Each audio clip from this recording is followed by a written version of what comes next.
a seat. Oh, this is not working.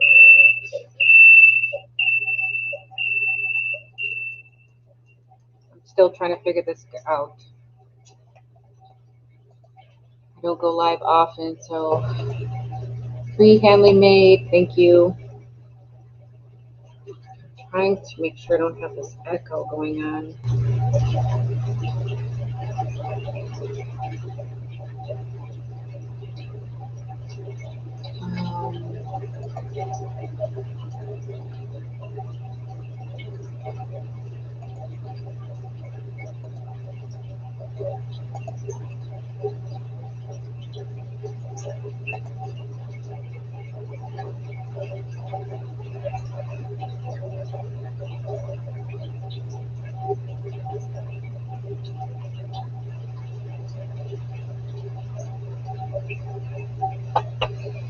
All right. I don't do this often. I don't go live often, so I hope you guys can hear me. I hope that it's not echoing or anything like that.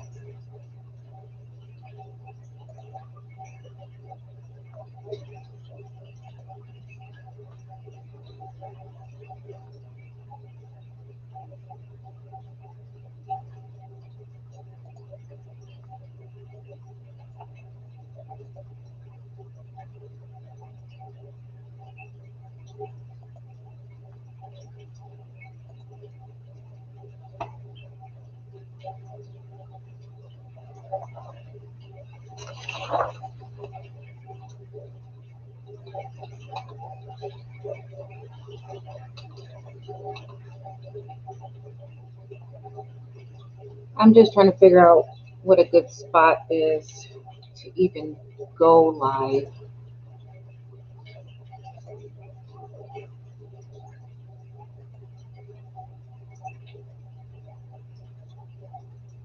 I think that's the fish tank, that noise in the background. That's my fish tank. It's kind of loud. It's my husband's fish tank. All right, I'm glad I sound okay. I was worried that I was going to have that echoey noise.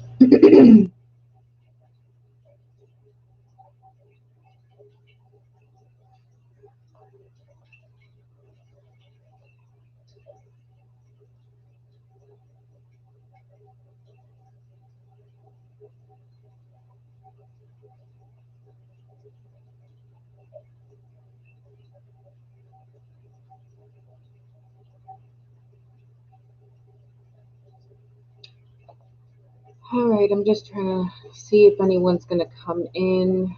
It's kind of like around lunchtime, so I don't know if this is a good time slot or if I should try to do something a little bit later in the day, but we're going to see.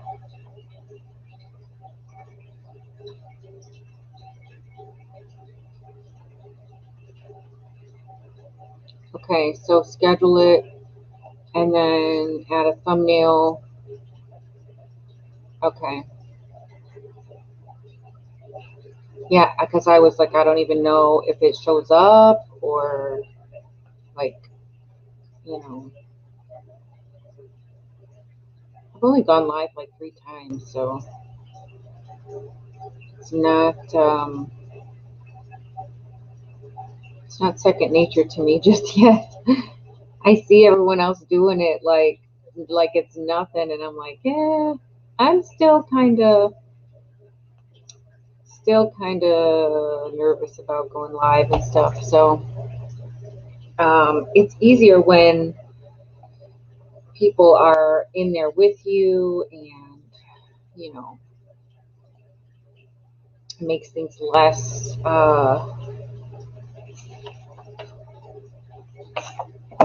nerve-wracking.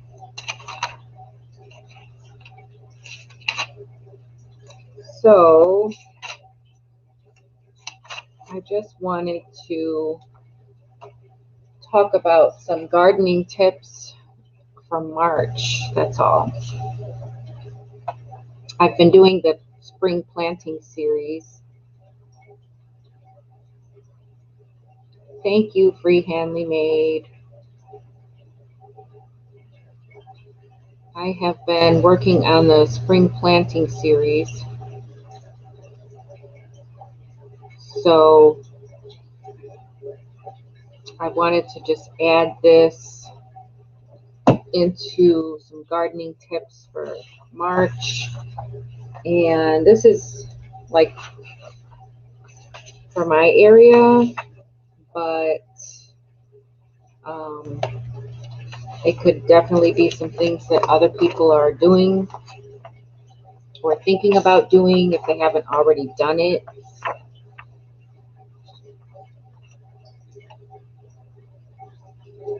I need to grab my drink. I'll be right back.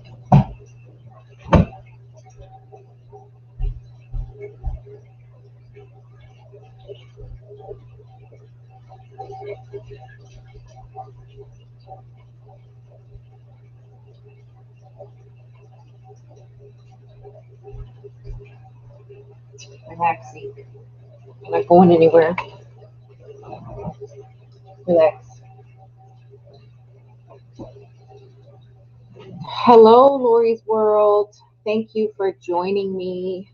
I don't do this often, so it is not something that I schedule.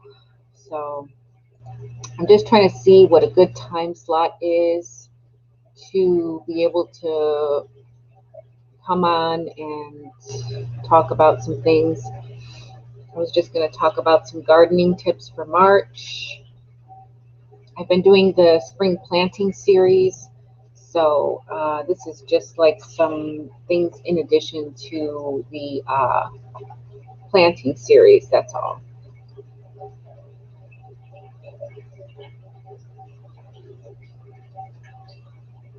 So I'm just trying to give it a minute.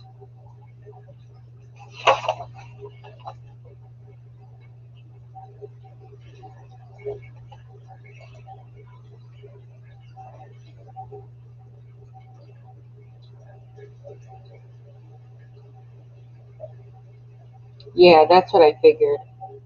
And it's kind of like around lunchtime, so I'm not even sure that, people are trying to be on here around that time.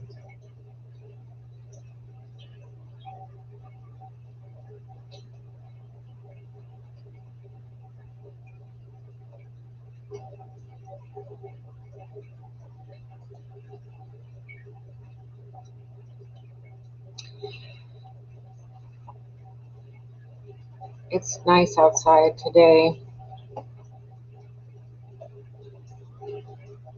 You said the notification is tricky. Hello, Her Healthy Home.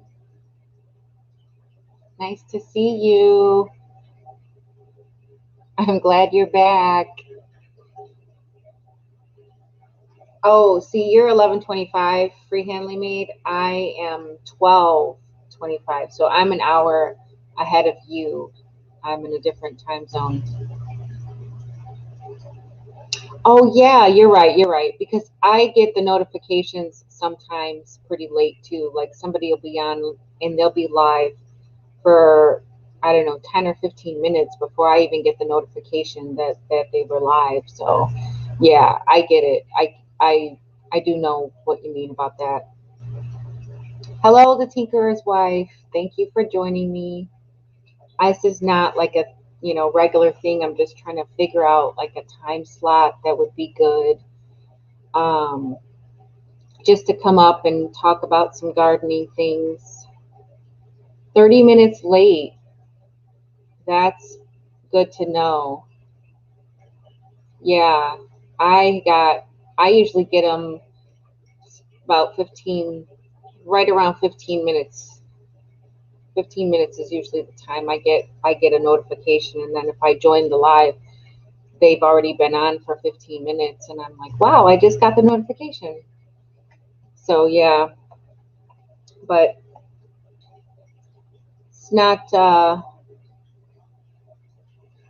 A good turnout when you went live at 2 o'clock my time. So that's 1 o'clock your time, Nisi.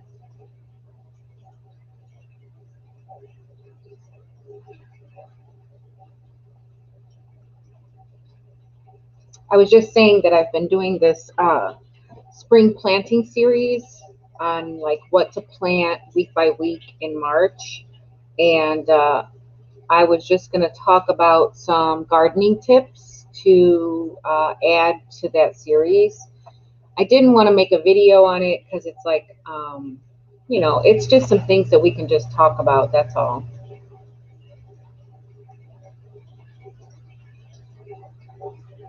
I think I put the link up. So if anybody wants to join me, they can.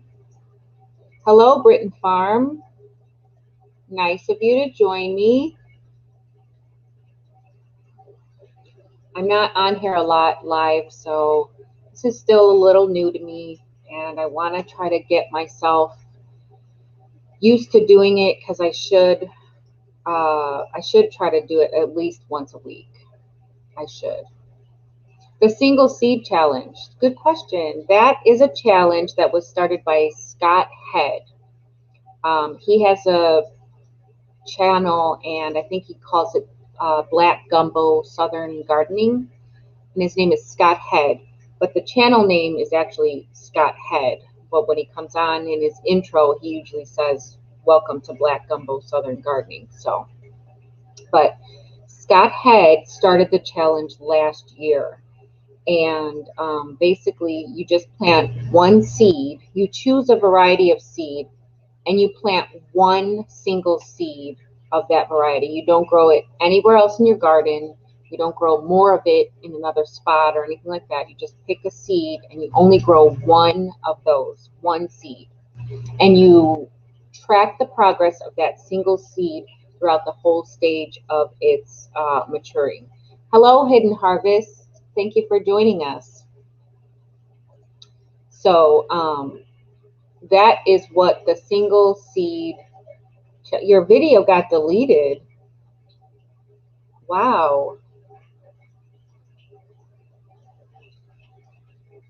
Oh, you're going to go to Costco? Well, good luck with that. I try to stay out of the stores lately. I have just been spending too much money lately. Every time I go in a store, I can't help it. I have to buy seeds. And I know I have an issue. I know I have a problem. But if the store has a gardening department or seeds, I have to buy them. I don't know what it is. I just have to go there. I have to see them. I have to look at them all. And they're like the same seeds at every store, it just seems like. But I always find something that I end up buying. So go figure. And a lot of times I buy them because I'm like, oh, I can give these away. So I don't know. They're not all for me. That's crazy, Hidden Harvest. I didn't know they were doing that. YouTube deleted it. Was it something? I mean, what was the subject? What was the topic? Oh, you were on YouTube. So you weren't on StreamYard. It was awful and the stream kept lagging. Oh. I didn't even see you on yesterday. I didn't get a notification. What was I doing last night? I was not doing anything. Okay, so it was on YouTube. Yeah, I don't have 1,000 subscribers yet, so I have to use the StreamYard. But I'm trying to earn some hours and try to keep it, going. 8,000 subs and 40 showed. Wow. Yeah, because I didn't get a notification that you were even on. Otherwise, I probably would have been on there too. I would have joined. I love joining people in their lives. I love supporting. So I would have definitely, and I wasn't busy last night at all. Matter of fact, I was on the computer. So I don't know why I didn't see you were on. It was probably the same. A lot of people didn't see that you were even on. I don't know what YouTube has been up to, but they've been, changing a lot of things, I hear. And I didn't start my channel to, be this huge YouTube success or anything like that. But I just want to be able to share knowledge and help people. Yeah, 40 minutes after it uploaded, it disappeared. Oh my. Yeah, that is weird. That is weird. Let me see if I can see it.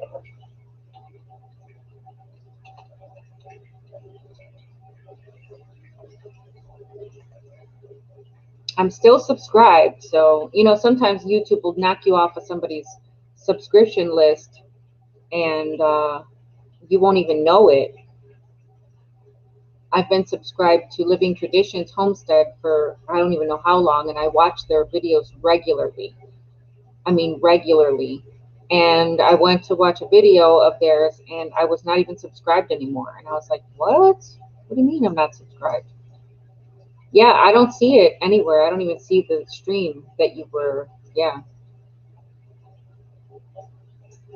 Why would they block you? I don't get that. You got a really good channel. Like, you have really good content. So, yeah, I don't know why they would block you.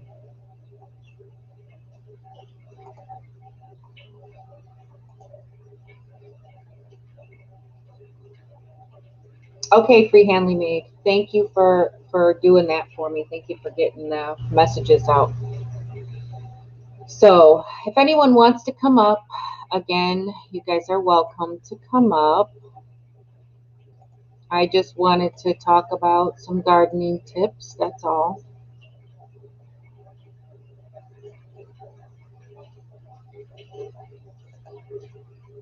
Others were having issues because of your link on YouTube.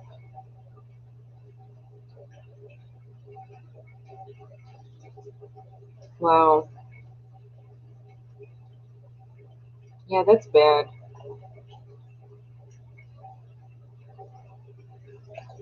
It happened to several channels last week. Wow. That's terrible. That's really, that affects your channel a lot if things are being deleted. How long was the live stream? Took grow lights off your name to see if it'll help. Oh, do you think, okay, you think like they think like you're using your channel to market, that's all, what I mean, like free marketing type of thing? Is that why you think they might have took it off? Were you showcasing lights and things? Started so many seeds, I'll end up having to give half of them away. You know what, Walsh? Oh, yeah. That could be it. That could be it because it's not kid friendly, maybe, or I don't know. It's not legal everywhere. I don't know. Is it legal everywhere? It's not legal everywhere, right? Started so many seeds, you have to give half of them away. I started extra seeds because I want to try to sell some plant starts this year. Because when last year I didn't have an issue getting what I needed last year, but I know a lot of people said that they couldn't go to their nurseries, and with so many other people starting to garden this year, new gardeners, the nurseries are going to be overwhelmed with buyers. So I'm growing a few extras, and I'm also winter sowing, and I plan on trying to sell a few, not many. I don't have that many extra, but I do have a lot. I did start over 100 peppers, so I'm guilty of that.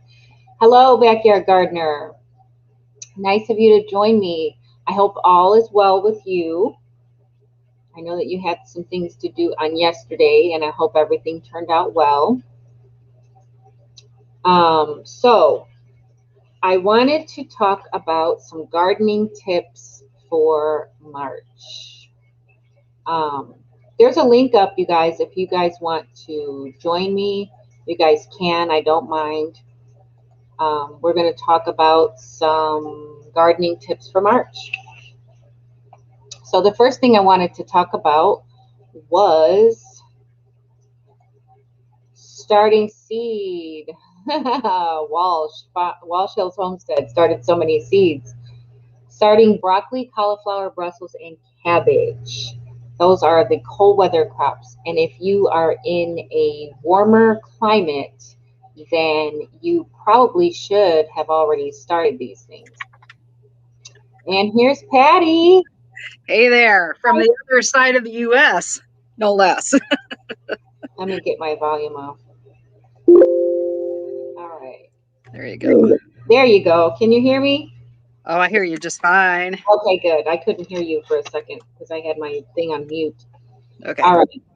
Yeah, so starting seeds, broccoli, cauliflower, Brussels, and cabbage. Those are like the first seeds that should be started when anyone is starting out with seeds because they're the cold hardy ones. So if you haven't started those seeds and you live like in the Midwest, then now is the perfect time to be starting those seeds if you haven't already. They're actually ones that we start here. I actually start mine in February usually here. Yeah. 8B though, so. Yeah, when you have a long growing season, you can start those things really early. Yeah. Walsh said they are in 5B near Kingston, Ontario. That's where I'm in 5B too, Walsh, but our climates are probably not the same. You're really near Ontario, and I'm in Indiana, so you're a lot farther north than I am, but yet we are still in the same garden zone. We have different microclimates, so your microclimate is probably a lot colder than mine. And maybe a lot wetter. I don't know. How much rainfall do you get on average, Walsh? Do you know that? I think we get somewhere between 34 inches a year, maybe.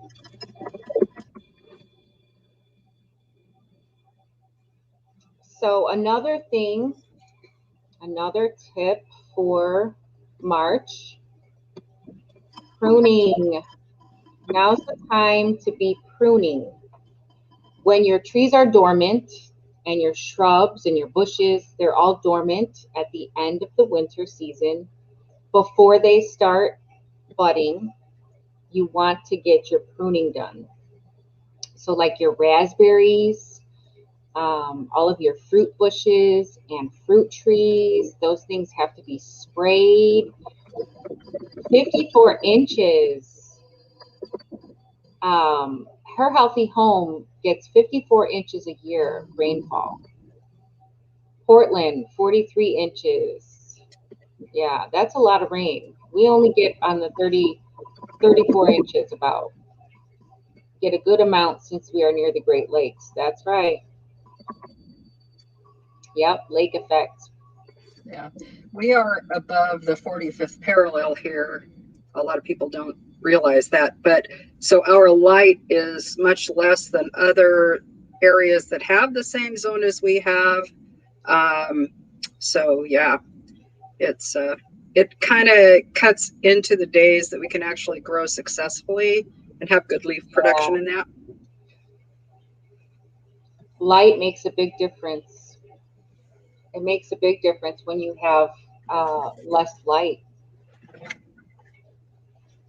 Like if you have a canopy, you have to figure out where you're going to put your garden. And if you plant your garden underneath a canopy of trees, like when I used to live closer to the lake, we had more of a wooded area, and it was terrible. I couldn't grow anything. I had planted this huge garden in the back, and I went all out, and it looked really fabulous, but it was all green. And nothing was growing. It was all leaves and vines. Yeah. I'm like, where's my fruit at? There was no light. That's really a good point because I've done garden mentoring for people before. I've done that as a past job. And one of the things that we have to do when we're figuring out our garden is figuring out where the light falls.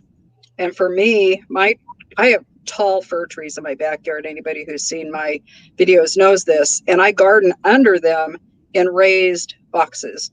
Um, and their branches go clear out over the top of the beds almost, well, mostly because they're so tall, but they've been limbed up quite high, which helps. And then the sun comes in from the south, being above the 45th parallel, makes a perfect warm microclimate. It's warmer in my backyard than my front yard, and it's really great. So that's something to consider if you are living under trees.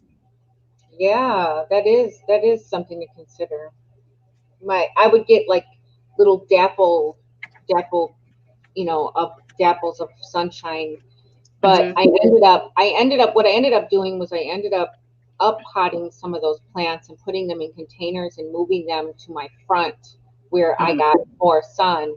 And then I was able to get tomatoes and peppers and, things were actually fruiting and growing then instead of growing all this foliage. I mean, it was My, great foliage, but I didn't get any fruit. yeah, my son suffers the very same thing. They have a tiny postage stamp, literally backyard, had Oh, trees growing up, and alongside their house where all the good light is, it's a driveway for the neighbors. Not a good situation, but they grew in 5-gallon buckets and had some tomatoes this year. It was great. yeah, I had to hurry up and get some 5-gallon buckets and get everything in buckets and move it to the Mm-hmm. front. My husband is like, "What are you doing? I thought you had this whole garden in the back." And I'm like, "There's no sun." Yeah. Hello, Lala Farms. Thanks for joining us.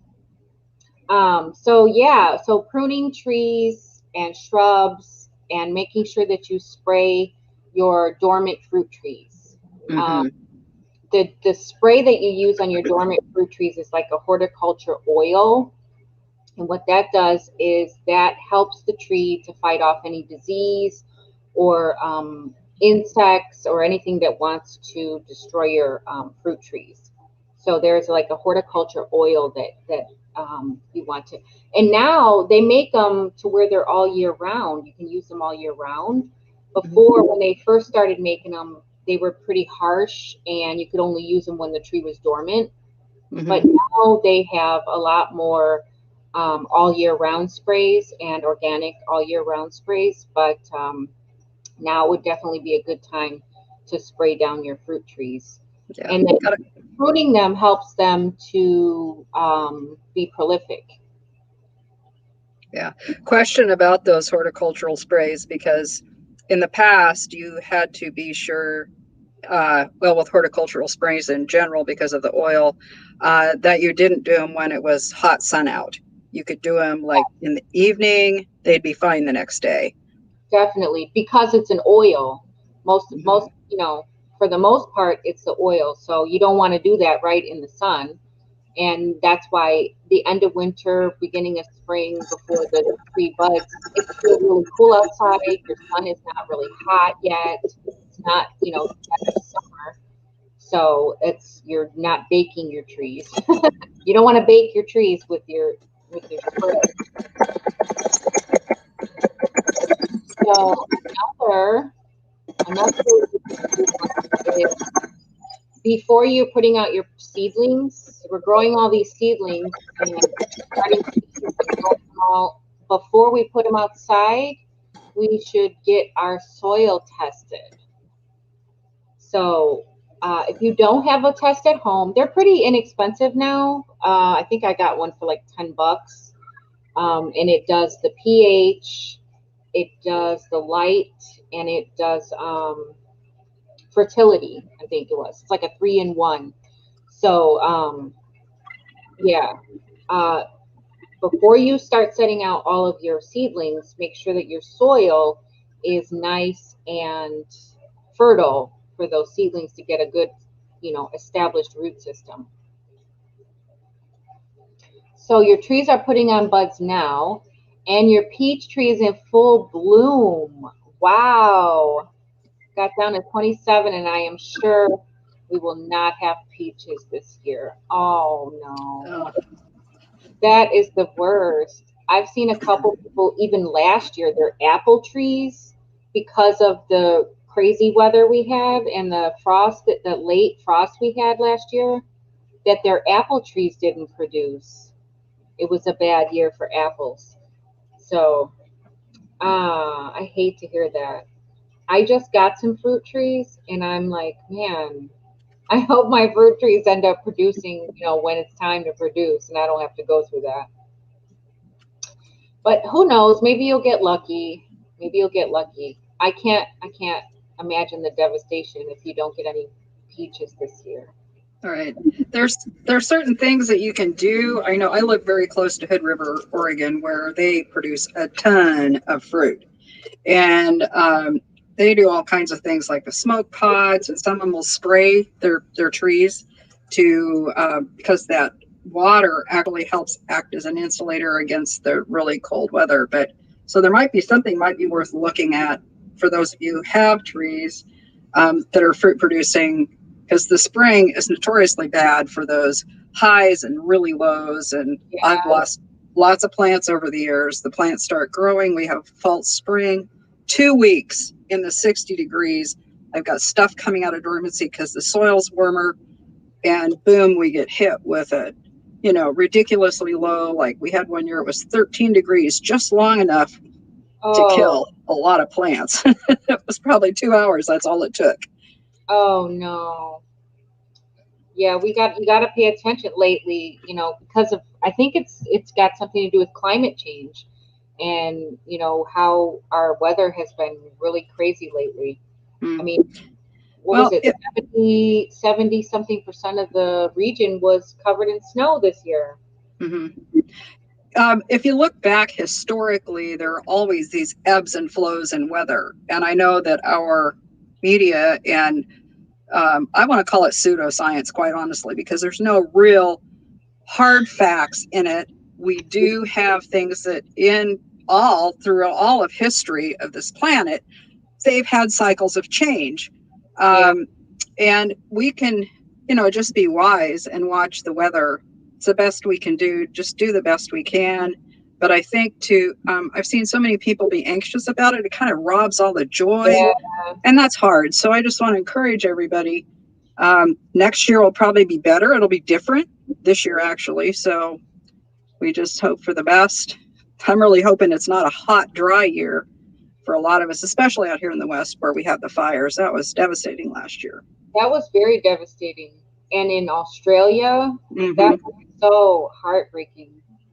That was so heartbreaking. I really hope we don't have something Yeah. like that again. Hello, Lee's, Arkansas. Yeah, that was pretty bad. So yeah, having your soil tested before you put your seedlings out is a good thing. Absolutely about climate change. This is nothing new. Mm-hmm. Yep. Hello, Mackenzie. Nice of you to join us. We're just talking about some gardening tips. That's all. If you guys have any gardening tips in the chat for this month, something that you guys are going to be doing this month, then put it in the chat and we can talk about that. Um, let's see what else. Oh, if you have plants in containers, you want to try to get them into a bigger container so that they have more room to grow or their roots can spread out. You don't want to get your container pots root bound. Mm-hmm. The ones that were growing from last year need more space to grow more this year. Yeah.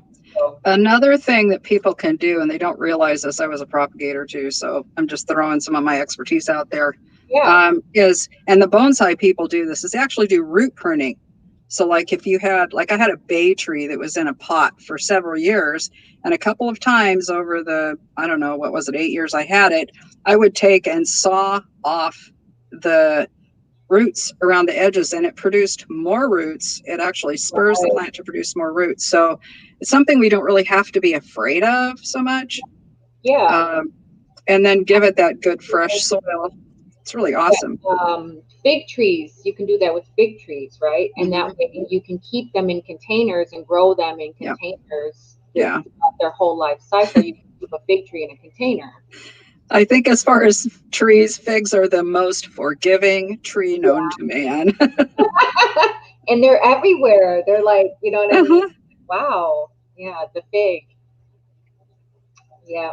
I just got a fig tree this year. I got a Chicago Hardy because I'm in 5B, so I need a hardy tree.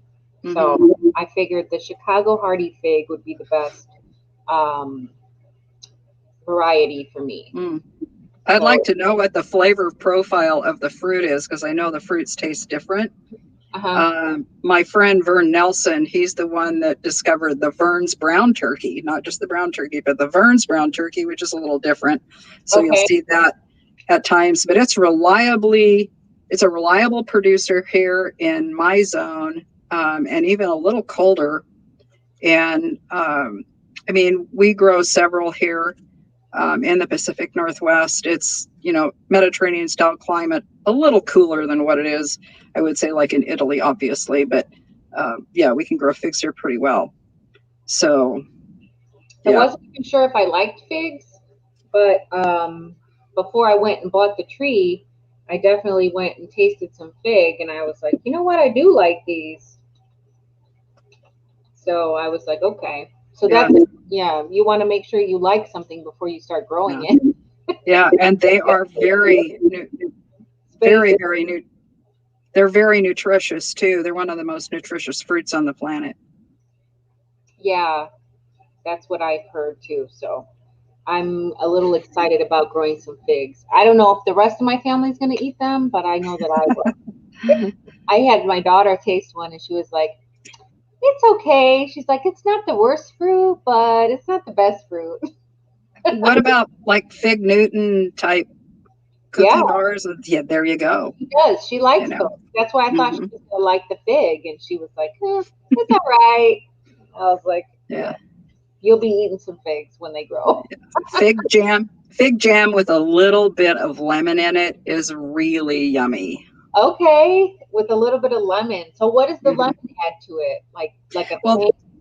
it gives it that little lift of flavor, the tartness, so it isn't so. I'm going to say, some people think the fig is really too sweet, and Okay. so that helps to lift the flavor a little bit, so it's not such a dense sweet fruit, and it really does make a nice preserve. So, and an unusual one. Most people don't make it, but it's a lot of fun. Does anyone know if you start fig cuttings in water or just plant them? I would recommend that you do them in soil. Don't try to do them in water. You're going to have a greater success rate. They root easily, and my understanding, at least from the fellow my neighbor who discovered that fig, is you could take cuttings any time of year, at least here, and stick them in the ground and they'll root. So if you want, you can use a rooting hormone. Don't use a lot of it on there. You don't need a lot, but um, and there are some that are, it's going to take a couple of years for the figs to produce fruit, so it probably isn't too critical about which one you use, but there are ones that are listed for use on edibles if you need to. Now, as a rooting hormone, is honey good for that? I've seen people use honey for rooting. Honey has been used. It's antibacterial. That's probably the key with Okay. honey. I don't know if there's any other element in it that would really spur rooting. Willow water is good for helping to produce roots. And there's other things. I mean, you can go online and look, and there's probably a lot of different things. Some of them are wives' tales, and they hold no real benefit, but you can do a little research and find that out pretty easily. Okay. Yeah, it's usually good to get root development first. Mm-hmm. So don't put it in the water until you've got some roots. Yeah. Strawberries and figs too. Okay, that makes sense. Yeah. And there's a difference in how you prune them when they're in a container versus when they're in the ground, too. I was trying to remember who it was. There's a fella on YouTube who does his figs in containers. He's got like a backyard and he's got a lot of different figs. And he Okay. talked about it. And it was important to cut them low like within 18 inches of the pot, and don't let the side shoots come up, so that they'll make a small tree in that container. Right. And it won't be too much for you to keep watered and fed during the summertime that way. So it just made a lot of sense. Yeah, that does make sense, because growing things in containers, you definitely have to stay on watering. They dry out quicker. You have to feed them more often. And depending on the container can get really hot. Yeah. So you don't want to bake them. Yeah, I like containers that are the size of whiskey barrels. Yeah. You know, or those molasses tubs that people use. Yeah. Those are really good. So trees and shrubs and perennials can be planted as soon as they're available at nurseries. One thing we got to think about with that, though, is if you're buying trees and shrubs that have been indoors, like if you're buying them at Home Depot and Lowe's and they're keeping them indoors, and then you take it home and put it outside, there might be a little bit of a shock there if they've been used to being indoors. Yeah. So you got to kind of consider that, where they've been keeping them.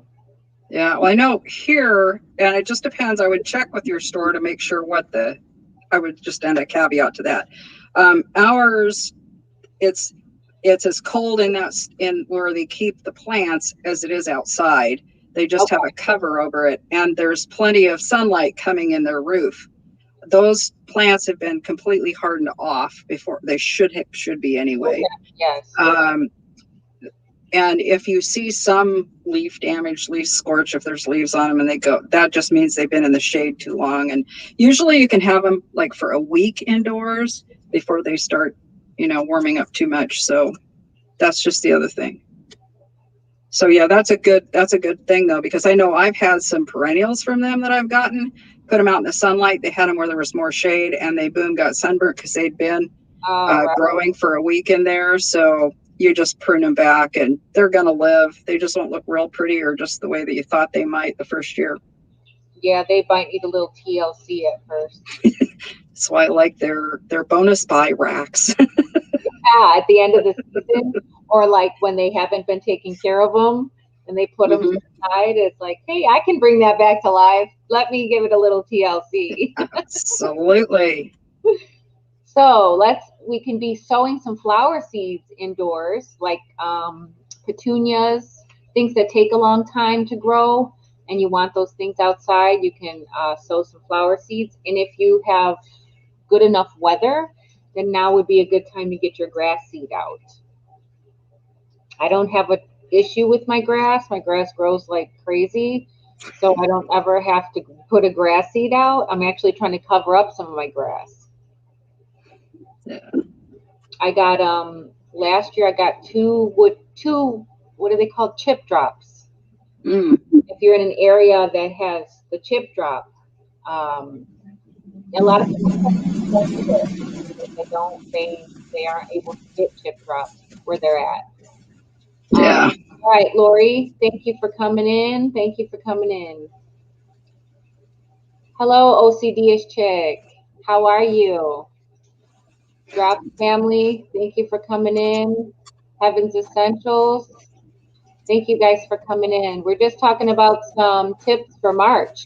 If you guys have any tips for what you should be doing in March, then you guys can drop them in the chat and we can talk about those too. So now's the time to be fertilizing your beds. So you're getting ready to be putting things out there, and we're going to be getting some rain soon.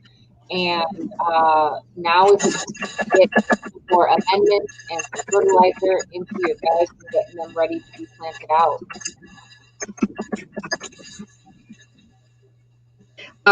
Regarding the flower seeds, there's a couple different things. You have your annual flower seeds, the more tender annual flower seeds. Some of the hardier annual flower seeds, you can go ahead and sow prior to the last frost. They'll have information on the package. One that sows, I've heard people say it sows the best when you sow it on the snow, is poppy seeds. So you could go sprinkle them, have an area cultivated and sprinkle them across the soil and just let them be, and they will come up. I grew the that gray poppy from Breaker Creek. Oh my gosh, you guys, that is such a fabulous, unusual, and very beautiful flower. Yeah, because poppy has to have like a cold stratification period, right? Actually, these didn't, which I found kind of interesting. I think the perennial ones do. And again, you know, sometimes it just takes a very short couple of weeks to do that. So I didn't look into the nerdy propagation stuff. I just stuck the plants out there or the seeds and said what grows, grows, what doesn't. I was doing it Yeah. the lazy gardens way, and it came out Sometimes wonderful. that's the way, especially with flowers, because their flowers are really forgiving. You can, and it's like if you've got them out there and they're dropping seed anyway, they're reseeding themselves season after season, and they just keep coming back. So what is the harm in going out there and spreading out some seeds? If they grow, they grow. If they don't, they don't. Yeah. Well, there's a great book called The Island Garden, and it is a classic. And this woman lived on an island. I think it was up in the northeast corner of the U.S. I can't remember her name, but she had a garden that was very naturalized, and she would take the seeds when they were ready and sprinkle them wherever she wanted them. And that's really one of the best ways to do it if you have an ongoing, like a cottage garden kind of situation, or even if you don't, maybe you just provide for pollinators. It's a great way to get a garden going. Yep. She's got more snow on top Oh. of snow. Snow there. Yeah, I don't want to be more snow. Drops that we just planted root veggies. Hey. Radishes are so forgiving in this type of weather when it's still really cold. So, yep. Mine made it through the big snow and freeze we had here. It's crazy. My spinach actually survived all that snow we had. Nice. After the snow melted, I went out and I still had carrots. Well, carrots I know survive a freeze, but my spinach was still green. I was like, wow. Done with snow, it's planting time. I hear you. I am in agreement with that. It is planting time, but we can't get ahead of ourselves because this fall, spring, it will get you. Yeah. It will get you, and then you'll be sad. Yeah. The hardier annuals, vegetables, annual flowers, this is a really good time. I'm going to offer this tip here. Those of you who have like a garden bed where you have annuals and perennials and things like that you want to grow there. The tip that, because my whole front yard used to be a garden. And what I did here was when I had that fall springtime, when the little weeds were coming up and they were little, I'd go through and I'd clean everything up. And then I'd put a couple inches of good compost. Actually, it was some that I bought. I'd get it in bulk. It was like my Valentine's present from my husband for many years. Hey, nothing wrong with that. I'd put that down as the mulch, and I didn't have to weed hardly all summer. When you have grass, be sure you get the roots up. Just gotta say, you'll have less grass. So it's well worth it. But that, and it would take me all day to do that, but it was so worth it. Yes, it is. It's definitely worth it. And you can sow right on top of the compost. So, there you go. Compost is the best thing for your garden. And that's like right now is the best time to start adding, those inches of compost onto your garden beds so that when the rain comes and the weather is still, weathering your beds, it'll leach those nutrients down into your bed. But we can't work the soil if it's too wet. So when the soil is too wet, you can do more damage to your soil than good. So you definitely don't want to be working your soil. Don't rush it. Don't work your soil if it is too wet. March is a wet month, so we don't want to work the soil too wet. Drops planted spinach. I did too, Drops. I planted out some snow peas and some spinach the other day. And then I mulched it back with my leaves. But I did go ahead and plant it out there. And good luck on morning glories. They're prolific here. Hey, Yeah. Drops, do you have what is called the field bindweed? They get the little tiny flowers, or the hedge bindweed, they get the bigger ones are white. I know those are bad in Idaho. We don't have them so bad here. We do get some of the hedge bindweed, but not the smaller flowering. It has like these little, I don't know, they're less than a quarter size leaves, but they can have tons of roots. Oh my goodness. So I just was wondering what kind he was talking about, because I don't, with the ornamental ones, I don't have any problem with them here, but it's those Big perennial time? ones. Yeah. Yeah, because a lot of places they say that they're like an invasive. Hmm. The morning glories can be invasive. Yeah. He said it's the small ones. Okay, that's the field bindweed. When I was in college, the professor said that they figured, they take up like a square of soil and they figure out how many roots and they weigh them. They figured in an acre there could be a ton of roots from those plants if it covered that acre. So that's the density of the roots of those plants. So they're very difficult to get rid of. Yeah. Those things can be such a pain. And then when you think you're done, when you think you got rid of them, they start popping back up again. Yeah. It's like you thought you had me. Here I am. I'm still alive. So what is your, like, I know we all kind of have our nemesis of weed in our areas. So what is your nemesis weeds? One or two, or that's what I'm curious about. What is it? Creeping Charlie. Oh yeah. I have so much creeping Charlie, and it just creeps into my beds. And I've covered everything with wood chips. I have pulled and pulled and pulled, and if they don't, they come out really easily. They're deep rooted. Hmm. But if you miss a root, then it's right back, and it's like I know I got that out of there. Where did you come from? Have But you ever yes, it's have everywhere. you have you ever seen that bloom? Yes, the It's purple, little very purple. pretty when it It blooms. is very pretty. It is. But Little it's demon flower. you're so what is it? Books can be deceiving. Yes, you're so Yeah. deceiving. Yeah, that's one. And what is it? Another one? Pokeweed. Uh, Oh yeah. we get a lot of pokeweed over here too. So Yeah. It's actually cropping up in areas here too. Japanese knotweed is a bad one here, but it's an edible, so people are starting to harvest it, so it's not as bad. But in water, near waterways and stuff, oh my goodness. yeah. Mackenzie, yes, I do have rabbit poop. I have a lot of rabbit manure. I save and save and save the rabbit manure. You'd be surprised how much manure two rabbits can produce. Just two rabbits. Yes, and that was the only reason I got the rabbits was for the manure. I didn't get rabbits to have meat rabbits or anything like that. I primarily got the rabbits just for the manure because it's cold manure and you can use it right away. And I can make like a bunny brew is what I call it. And just like any other compost tea, you just soak it in some water and you leach all those amazing nutrients out of it. And you can water your plants with that. So I've been watering my seedlings with bunny brew. But mine is goat heads, but I found out they are actually medicinal. They still hurt.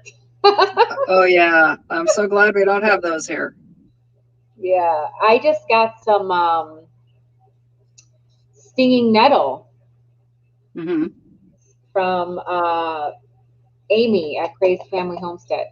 Yes, I was like, man, I want to get comfrey added to my garden, and I want to get nettle added to the garden so that I can start doing, just some organic fertilizer, Hmm. compost teas and stuff like that. So So are you familiar with the different types of comfrey, like the sterile kind and the non-sterile I kind of think seeds? one of them is a Russian Okay, I got to back variety. you up here. Yeah, Russian comfrey is is the common comfrey that most people grow. Okay. And there is a cultivated variety that can only be done by divisions because it's sterile. There's actually two kinds. Bocking 14, and I think the other one is Bocking 12. One of them produces more leaves. Bocking 14 is the one that I have. It's very well behaved. I love it. The bees love it. And yeah, so look for that one. And there's people that have it that will probably share roots. What is it called again, Patty? Say that It's Bocking 14, like sock with a B. Bocking 14. 14. Mm-hmm. Yeah, there's another one too, and you can look up, just look up comfrey varieties, and you'll have it. And I know there's a native one that's in the Carolinas that doesn't look like the normal comfreys, but it's actually used medicinal there. So Okay. check that too. Look by their botanic Latin names. So if you look at the genus, which is the first word, I think it's Symphytum. I want to think that's the Latin genus. You look at that genus name and it'll give you a whole bunch of different types. So you said one of them is a sterile and one of them is a non-sterile? the common comfrey, what they call Russian comfrey, that is one, if anything you grow from seed is going to produce seeds, and it's a prodigious seed producer. I have a friend who had a gardener come in, didn't know that it would seed all over if he used it as a chop and drop, and her yard was a mess with it. So yeah.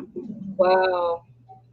Okay, so that's good. I didn't know. I thought just all comfort was good, Yeah. Well, it's all good. You just have to manage it. So if you're not good at deadheading things, get out of control. Yeah, it can get out of control. And I look at it from an aspect of, I used to be very physically capable of taking care of anything here, but with 17 years ago when I started this chronic pain thing, I can't do that. So I have to watch what I bring in. So remember your physical ability and what you might look like in 10 years. How much time are you going to have, or strength? That's a good point. Yeah, when you're getting your garden set up and you're thinking about, especially new gardeners, when you are eager to grow, you have to mentally, picture what that's going to look like. Yeah. If you want 5 garden beds, you have to mentally picture how much work that's going to be to tend to all of those plants and things that you're going to fill up in those beds. Yeah. Hey, Drops, thank you for putting that information up there. That first part of that is the genus, and then it's the species. And so, yeah, that's your nerd information for the day. Drops is good for nerdy stuff too. Drops has a lot of information. I enjoy when he shares all that information. Mm-hmm. Like a few videos that he has put out about the chamomile and the borage. Because I just got some chamomile seeds, but I know it takes a while to get the chamomile to germinate. But I think I might have put some of that out for winter sowing. Yeah, it will probably come up. I had really, mine germinated well. I got the type that they had offered through Baker Creek last year, because it was one that supposedly has more of the active ingredients. Yeah, it's a better medicinal. It has a really good flavor, and it made it through the snow. I got plants out there this year, which surprised me because it's annual for them. But snow came in, kept everything from freezing in the bitter cold. So yeah, I love that. And is it the German chamomile, or is it German? Yeah, Roman chamomile is the one that's the ground cover. And you can actually use that in areas of your garden where you want walkways that you don't walk very often. It's wonderful. I did that out in my yard. It's beautiful, wonderful, smells so lovely. That's cool. Yeah, that's a good idea. That's a really good idea for like a walkway, because it stays low. Yeah, it does. And wherever you walk on it on a regular basis, it won't flower. So you end up with this path that has flowers along the edges. So it's really It's delightful. That's the only way to say it. It's really delightful. Drop's got some great info, stuff I didn't know about herbs. Now I've been on an herb kick. Yeah. So. Oh yes, ashwagandha. I just first learned about ashwagandha this year. Yeah. Mm. Holy basil I've seen. I've seen that. Checked my Brussels sprouts. They survived the winter. Wow. Oh, I bet those taste pretty good too, Drops. They're Yeah. always better after a freeze. After a nice cool freeze or frost, they get Yeah. sweeter, just like the kale. God. They're delicious. I'm growing Brussels sprouts for the first time this year. Last year, I told myself this year I'm not growing any zucchini. Well, not I can't say any. I'm not growing your regular variety of zucchini, like the green, dark green zucchini. I'm not going to grow that this year. I'm going to grow a different variety, which is called the Coco Zell zucchini, Is and that not growing any yellow squash because I just the vine borers were just devastating last year. I got zero squash. one of the beauties of living in the Northwest here? No vine borers here. Oh We have other things, but no vine borers. my Um, goodness. that Cazella that you're growing is striped. Yes. Yes. There's another one which produces a little ball. I want to say, where is it? Here we go. That's, like so big. That's what, a little bit bigger than a softball that I grew. Oh my goodness. And it's a light green, and I really loved it. You pick it small. It's Okay. great. It's very productive. And I pruned the plants to keep them smaller. It doesn't get ridiculously rambunctious like some of them do. So, yeah. And I Yeah. can't remember the name of it. I was my all of my squash plants were decimated last year. And I even had a succession planting of squash. Like when I knew that my squash was being attacked and it might not survive, I had already planned and I already started more squash seedlings. And when it's warm like that in the summer, in June or whatever, them squash seedlings, they pop up real quick, and it doesn't take them no time. And I pulled the ones that were, really bad. I put the new ones in, and even those had got attacked. And I was like, you know what? Jeez. No squash for me at all this year. At all. Oh, I feel so bad. Years prior, I was drowning in zucchini. I didn't know what to do with it. I had so much zucchini. And to not get any zucchini, I was like, wow, this is terrible. Never have I ever. Yeah, so I'm going to grow a different variety this year. Oh, the hornworms. Last year was the first year I seen a tomato hornworm in my garden. First year ever. I had never seen them in my garden before. I seen them in other people's gardens. Oh yeah, my chickens like the hornworm. That's what I hear. That's what I hear. So Oh, neighbor said he gets every pest you can think of. So are you down? You must be down south then, huh? Eco neighbor. Right, 8B. He gets Yeah, all see, those buggies. the Pacific Northwest 8B. It's awesome.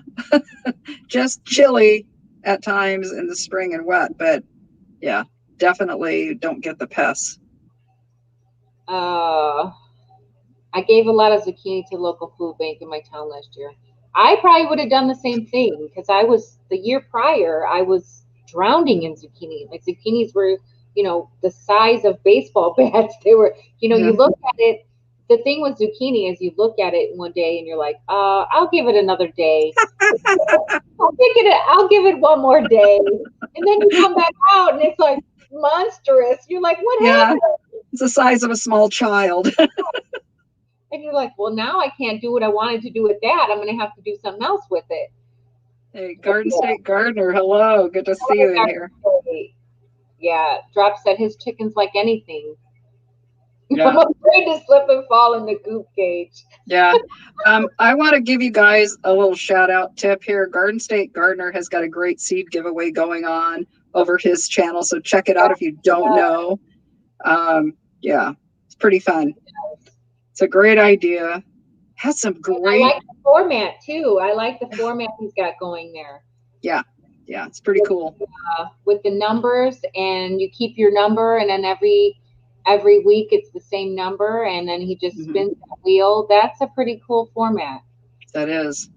It keeps everything simple, but it's fun at the same time. Yeah.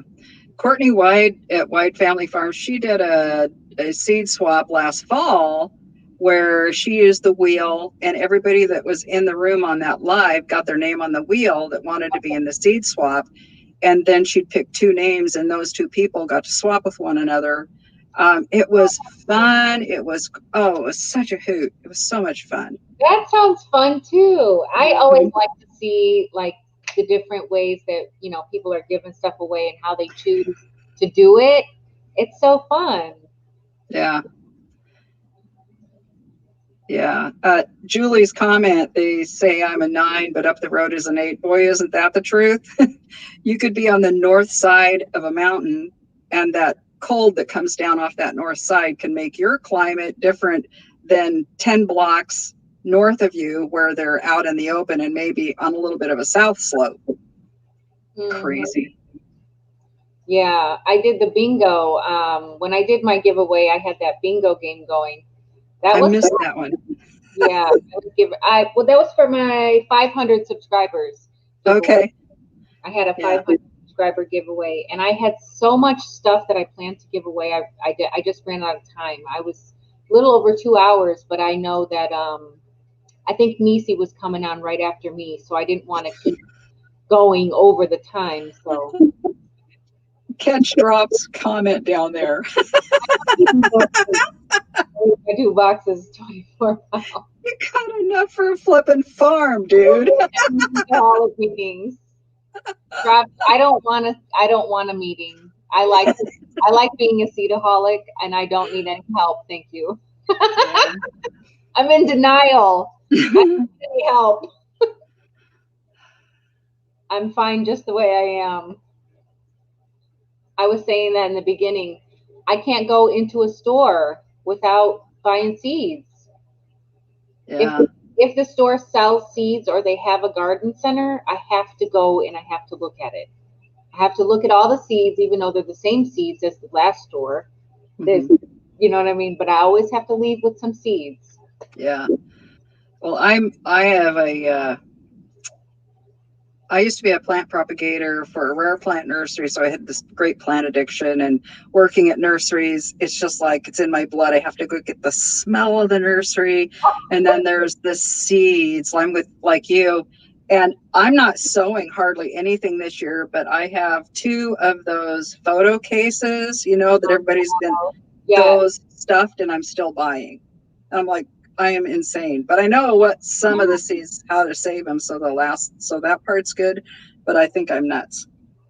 I must have all the seeds, all the different colors. All the seeds. And then if I watch somebody's seed haul, like, my Baker Creek seed haul, I have to watch it. And then I'm like, oh, I want those. So then I'm on Baker Creek's website right after that, ordering more seed.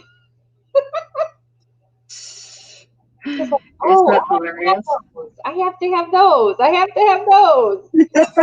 All the seed. I'm not a seedaholic. I'm a preservationist. That's it. Just remember to grow out your oldest seed and before it gets too old. Yeah. That's how like Seed Savers Exchange, which was one of the first for saving these seeds, and one of the forerunners in heirloom seed preservation. They did that. Grandpa Ott's Morning Glory is actually the seed that started that. If you don't know the story, go check them out. Really, really a good thing. And if you want a good book on seed saving and even growing, is Suzanne Ashworth's book, Seed to Seed. I that on some people's channels. They Yeah, have. she has done the research. This isn't the fluffy little normal gardening book. Doesn't have the pretty pictures and all that, but it has all the good technical information that you need to be Okay. able to grow well. And it's not really a heavy read. I've got to say that. You could skim it probably and get what you needed, but good information. It also tells you distances apart. So as you're planting your garden this spring, here's a good tip. Like with squash, you'd be surprised how far apart you have to have squash plants in order for them not to cross-pollinate, or corn, any of that kind of stuff. She tells you all that stuff, and the viability of the seeds, how long they're going to last. Yeah, because some seed will last longer than others. Exactly. Yeah. Some seed stores better and some seed doesn't. Yep. Is seed hoarding a thing? We might be able to get on a hoarding show. We could start a whole new show for television. Yes, the garden hoarding show. Yeah, garden hoarders instead of house hoarders. Hoarders. Yes, the garden hoarder community. Use the photo. I have 5 cases filled up. See, that's the thing. I thought I wanted one of those, and I was like, wow, that's the best thing ever. But then I was like, you know what? My seed is not going to fit in there. Yeah. So I don't want that anymore. Yeah, I think I did it kind of, well, I love being able to see what I have quickly. And I'm using lists. I like lists, and then I go through and I make a list of what I'm going to sow when, so I can then just take it out. Because I've done different things with seed saving, and you might, as you're going through your seeds, think about this as you're getting ready. How do I actually use or think about, what is my style kind of a thing? Because some people do really well having them by the month that they're sown. Other people like to have everything alphabetical order, doesn't matter what kind. Other people like me like it by kind and like it in alphabetical order, so I can find things fast. I like Filing system. Put everything in like a variety categorization.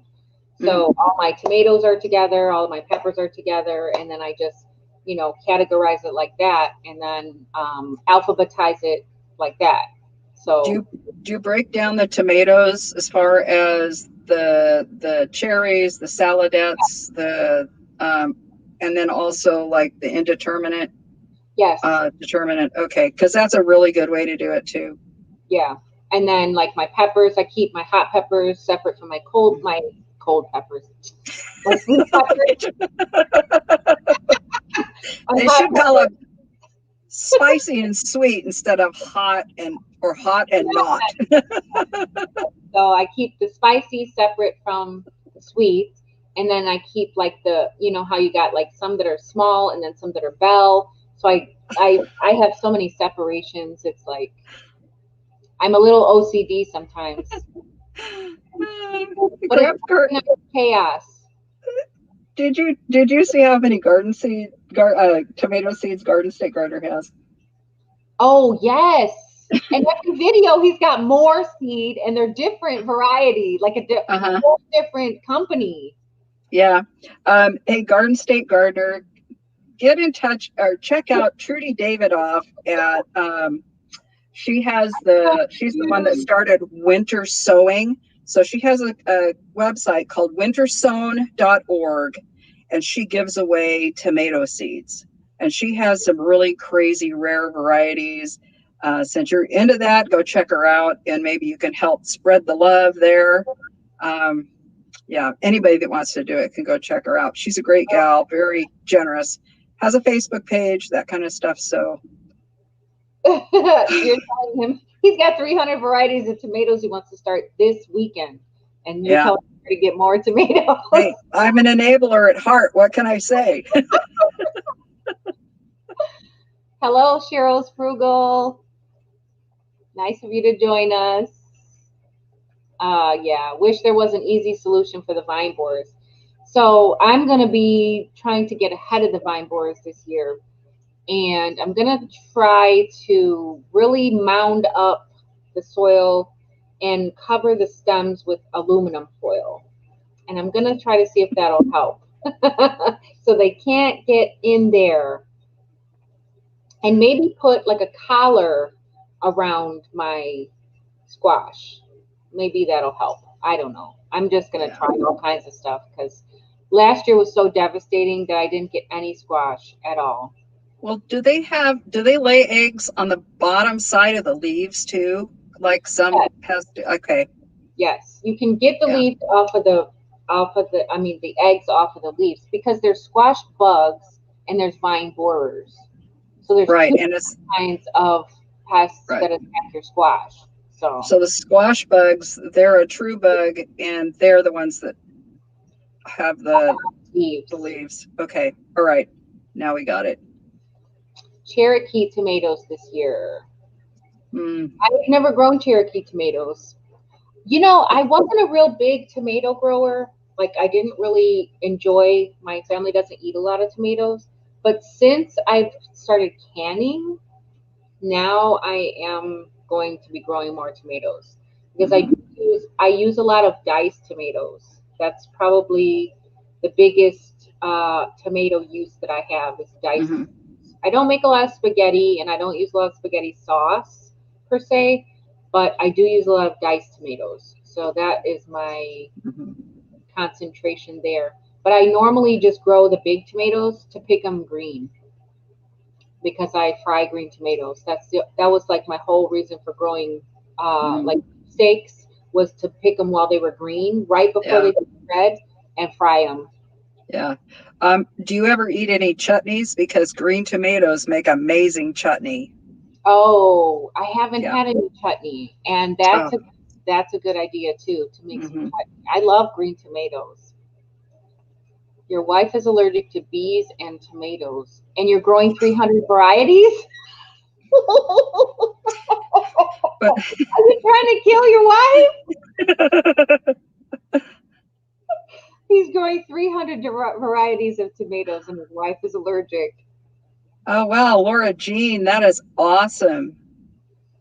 First garden last year, I managed to perform surgery and save my plants. I wrapped the stems along the ground with tinfoil and mounted up the dirt around the base and much less of an issue after. See, that's my plan. That's what I plan to do. And I tried to do that last year, but I was too late. I did try to perform the surgery and I went into the stem and, I tried to, scrape out any eggs or larvae that I could find and, wrapped it all up in aluminum foil and it was already too late and I couldn't save the plant. So, yeah, I even dug it up and moved it and that didn't help. So, but yeah, that's my plan, Laura Jean. I'm going to be doing the same thing. Had to find the worms in the stems and pull them out. Yep. Mm, It's amazing what you'll do to try to save your plants. Chives are hmm good on tomatoes, brassica plants, carrots, and parsley. Yes, they are. I did a companion planting video. She'll be in the garden in a bee suit with her EpiPen. She's not going to be in the garden. She probably hates your garden. Oh, Oh my goodness. and That is crazy. every bore into the vine equals one worm. I was very OCD. I can It's imagine. terrible. Once they get in there, it's so hard to manage. I was that way. My beds are like 2 feet high. The soil level's probably about 18 inches this year. But last year, with like my Swiss chard and my spinach, I was looking at every leaf on the backside because that's where um, okay, here we go. I did it again. The leaf miners, they Okay. lay their leaves on the back and they're white. And you can see them very good and you just pick Yeah, them off and then the leave's potato. fine. And they're the ones that make the little trails Yeah, inside yeah, in between the layers of the leaves. So I did that. I did it on some other things too, and it was crazy. Once you get to see those, once you know the eggs and right, recognize what they are, you just can't help yourself. right. And it's like it's constant. That's why when I was talking about new gardeners, And, don't overwhelm yourself, because there's a Yeah. lot of, maintenance to be had when you have a lot of plants, Yeah. especially leafy ones that, get attacked by different pests. And if you're not out there, that's why this year I'm going to try to really beef up the insectary plants, so that Hmm. I can attract more beneficial insects in, and then they can control the pests in my garden, and I won't have to work so hard. Yeah. Well, the other thing is to use mechanical means of protection, like the row covers. Yeah, Make sure they're pinned down really well and that kind of a thing. Those can be huge, especially when you're growing cole crops, the brassicas. yeah. Um, Beets, get the leaf miner, all of those, beets, chard, spinach. Um, yeah, so those are great to use. Yep, I got a row cover for this year as well. Hmm. I'm trying to stay ahead of the game here, because Monsanto is not going to sponsor you. Hello, Sister Gates. Yes, I will help you. I will help you with your gardening. No problem at all. I will help you. I am here. It's awesome. Yeah, it's bad, and you got to be ahead. You got to stay one step ahead. That's why it's good to keep a journal. That way, you know when to expect those flare ups. Like when to expect. Like, when was the first time you saw the Japanese beetle show up in your garden? Hmm. When was the first time you spotted aphids in your garden? Hmm. What time of the year? And every year is going to be different. Every Yeah. year is going to be the same, but at least you'll be able to gauge, a little bit of an estimated time. Like, okay, last year around this time, I started to see squash bugs or cucumber beetles or, tomato hornworms or whatever the pest is that, comes to your garden. And that way you'll be one step ahead of the game if you are keeping track of those things. Yeah. Uh, with regards to that, it might be a good idea to have like a page or a couple pages that the insect information on and the plant information on the other side, so you can just check real quickly instead of Right? having to go through all the different plants. That can be a little That's a good laborious for a new idea. gardener. So that might be just an idea there. That's a really good idea, even for an experienced gardener, because I Hmm. mean, you can't remember everything. As much as This you'd is like right. to, you can't remember everything. So Hmm. it's like, wait a minute, what was the bug, or what was the plant, or what was the, beneficial? And it's like, what is that bug? Is that a good bug or is that a bad bug? It's the Hmm. first thing you think about when you start seeing bugs in your garden. It's like, wait, is that a good guy or a bad guy? Yeah. There's a website called Bug Guide. I think it's .net, and it's run by a university. Okay. So that's a great place to kind of get some information. They have kind of these, well, they're little just images that just show the outline shape of the bug. So if it's a true bug or a beetle, um, a bee versus a fly, they're different. Their wings are different, so they show them differently. The difference between a moth and a butterfly, those Lepidoptera, they're all Lepidoptera. Um, but yeah, so you can go there and get information. There's other places too. There's probably an app that identifies insects by now, I'm sure, but there's so many insects in the world. There is. There is. Yeah. And I've never seen them yet in my garden, but praying mantises are really neat to have in the garden, Hmm. because Yeah. they control a lot of things too. I Yeah. would love to be able to attract some praying mantises.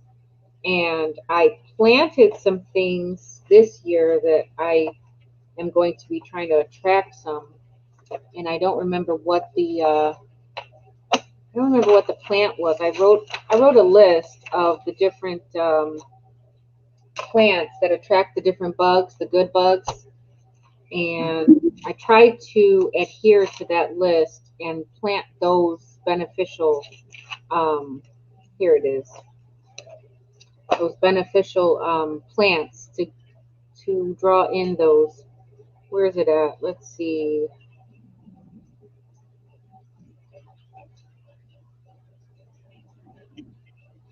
I don't see it on here.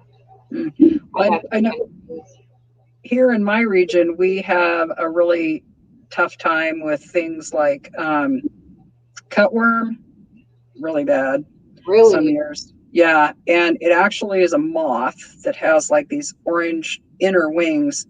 But it reminds me of Jabba the Hutt of the caterpillar world. They're just the ugliest creatures, and they can take Oh, down a plant in no time. Um, oh, so in that's the like spring, hornworm. here's an idea. If you guys notice that things were eaten down in your garden, make sure that you dig up in that soil because they'll be right down in the soil. And if Yeah. you have it like a piece of wood, they'll be up against that piece of wood for whatever reason. So that was one of the things I found. But the beetle here that actually eats those is a ground beetle. And Timothy, Yeah. the grass Timothy, is one of the habitats for the ground beetle. So, Alfalfa too. yeah. Alfalfa is really good for ground beetles, and so is amaranthus. Hmm. Amaranthus is good for ground beetles because not every good bug is a flying bug. Just Right. like not every bad bug is a flying bug. Yeah. Every bug doesn't have wings. So there are some things that are going to be crawling on the soil that you're Hmm. going to need to look out for. And believe it or not, spiders are really good to have in your Oh garden yeah. because they don't fly. They stay a lot, they can crawl along the soil and they can take care of those bugs that are on the soil surface rather than Hmm. because the ones that are flying are not seeing those bugs. They're seeing the bugs that are on your leaves and around your, fruits and things like that. But there are some that are along the soil surface that you need to be Yeah. aware of. Less than 1% of insects are damaging, are, you know, what you would call, um, oh, I can't think of the word. I'm having that kind of day right here, um, where they compete for food, that they can damage our food crops or say our homes or something. Less than 1% of all insects in the world, which is Yeah. pretty incredible. And there's so many insects, so many insects. Mm, There's yeah. lots. That's why I want to kind of beef up the pollinator slash insectary plants and flowers. Dill, Mm-hmm. you'd be surprised how many herbs attract beneficial insects. Just Mm-hmm. having a lot of herbs in your garden. Even if you're not using those herbs, they're still serving a purpose. Like a lot of Mm-hmm. people say, well, I don't eat a lot of dill or I don't eat a lot of parsley or parsley is a very beneficial herb to have in your garden Mm-hmm. because it brings in pollinators and it brings in beneficial bugs. So even if you're not eating the parsley, there are insects that are enjoying that parsley and that are benefiting your permaculture. Yeah. Garden State Gardener, your name is Joe, is that correct? I can't remember, but I just want to make sure. Anyway, he mentioned taking your camera out into your garden, and we all have phones, and it's one of the best ways to you take a good picture of that insect, and you can send it off to a university, like through the Master Gardener program. You can send them the information and they will identify the bug if you cannot find what that bug is, if you're concerned about it. So I found the brown marmorated stink bugs, which is like the stink bug from hell. Oh, Anybody that lives in Pennsylvania knows how bad those are. I found it here several years ago, and it had already been known to be breeding here in the Pacific Northwest, only nobody was telling gardeners. And I captured some fantastic pictures of it and sent it in, and it was confirmed, and I was like, oh, God, help me. But they found that birds are starting to eat it now, so that's a good thing. But that was boy, another thing I did. I put a bird bath in my garden mm-hmm, so that when it's really hot, those really hot months when birds are looking for water and, different bees even like water. So when you provide water for the different birds and the bees, then they have a place to come into your garden. And then while they're there, they might, be able to take care of some of those bugs that are being a nuisance. mm-hmm, So birds are not always bad. They do like to eat fruits and things like that, and there's ways for you to cover those things up. But for the most part, birds are not very damaging to your garden. A Right. lot of people think like, oh, I don't want to keep the birds out. Well, the birds are eating the bad bugs, so Hmm. it's not a bad thing to have birds in your garden. Yeah. Chickens can be disastrous in a garden. Oh We've yeah, all seen Jess not plant something and it comes up and her chickens run through her garden and she's like, yeah, oh. not chickens. Yes, not Yeah, by chickens. the way, we've all seen this. I got my copy today, so I'm going to be doing that after I'm done here. Jess's book. Yeah. Um, yeah. Oh, the Blue Jays. Yes, Blue Jays. I have a family of Blue Jays that have been in the back of my house for years. And they are around all year long. They don't go anywhere. They stay around all winter. There's a Hmm. family of Blue Jays and there's a family of Cardinals. And they're Hmm. the most beautiful birds. They are loud. Those Blue Jays, when they get communicating, they are loud. I'm like, Yeah. well, here's the Jays. I can hear them. Yeah. Joe was just mentioning that he uses tons of basil and lets them flower in the garden. That is a really good way to do it. And basil and peppers are great together. Um, I love them, and I grow as many kinds of basil as I can, and you get to find out which ones you really like the flavor of that way, because Uh-huh. some of them are sweeter, some of them are hotter, and they're as easy to grow as lettuce. They're very easy to grow. So, Yeah, they are. I had tons of basil growing all in between my tomatoes and peppers last mhm, year. And I let it all go to seed and flower. And the bees were out there really late in the season last year. And they were loving the basil. mhm. So it was probably the only thing left out there flowering once it started to cool off a lot. And I was still seeing bees out there on the basil. So I was like, well, I'm going to leave it. Hello, Lori. What was the awful, Lori? Yeah, what was awful? Oh, the chicken? No. Oh, Well, 2 that was weeks. awful. Hmm. I know that some people are doing the chickshaws where they run them through the garden, and that helps to get because they'll eat like the any of the eggs and stuff like that. I think that's really a great thing to do if you've got the time. And I saw that Justin Rhodes had a chickshaw that was big enough to put in those garden boxes that his father-in-law built. The hurricane-proof garden boxes, which is what mine were designed after, by the way, the structure of them. Though I got a little more artistic with how I laid them out, but anyway, he has that chickshaw that'll go right over the top and just run along. And a couple days he can move it to another one, and what a great idea. Oh, Lori, you had a premiere. What? Okay. Oh, it was bad? The screen flickered something awful. Oh no. Bummer. Yes, Hidden Harvest said that he went live yesterday on YouTube for 40 minutes and YouTube deleted his live. I saw that. And I was like, what? Why would they do that? But Yeah. I don't know, it might have been the content. Yeah. um Also, another note, I'm thinking about this tomato thing. My brain just was thinking about this. One other thing you need to know, if you're a smoker and you have tomatoes, tobacco, the smoke of it, and when it's on your fingers, can carry tobacco mosaic virus, which some tomatoes are susceptible to, especially some heirlooms. So just take care with that. Oh, I didn't know that. Hmm. Yeah. Wow. I'm not a smoker, but I didn't know that. Yeah. I didn't know that at all. Yeah. So if you have people that come over, you might want to kindly recommend that they don't smoke around the tomatoes. Yeah. Please don't we, smoke on my tomatoes. we had a friend I had to chase out of my tomato patch one year because he's not thinking, it's just how Yeah. he lives life. God love him, but man, dude, come on. Oh. He was, yeah, it's something we laugh about now, but it wasn't back then. It was a little awkward. I actually made a bird bath last year. It was just I went to the Goodwill and I got one of those huge like ceramic saucer type. bowls. It wasn't like a really deep bowl, but it was kind of like more of a flat bowl.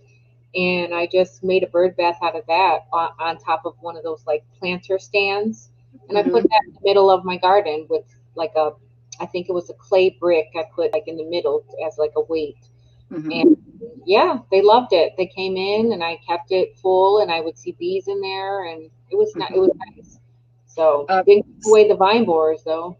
yeah, one of the things that I did with my bird bath, because I have one that I use, it's the saucer from one of the fancy pots, and it's actually a frost free. It won't be damaged in freezing weather. Uh, Okay. dep- yeah, there's frost resistant, but then there's also frost free or whatever they call it. But I put rocks in there, and they're ones that are really pretty when they're wet. And then I fill it up, and the birds and the bees love it because the bees have something to hang on to. They aren't dying, drowning in Right, the water. right. So, and it's great for kids. If you've got kids or grandkids, they can go find rocks, and then they've got rocks that they know they collected. And it's just a fun thing to do. It contributed something to the Hmm. garden. And it's Yeah, really pretty too.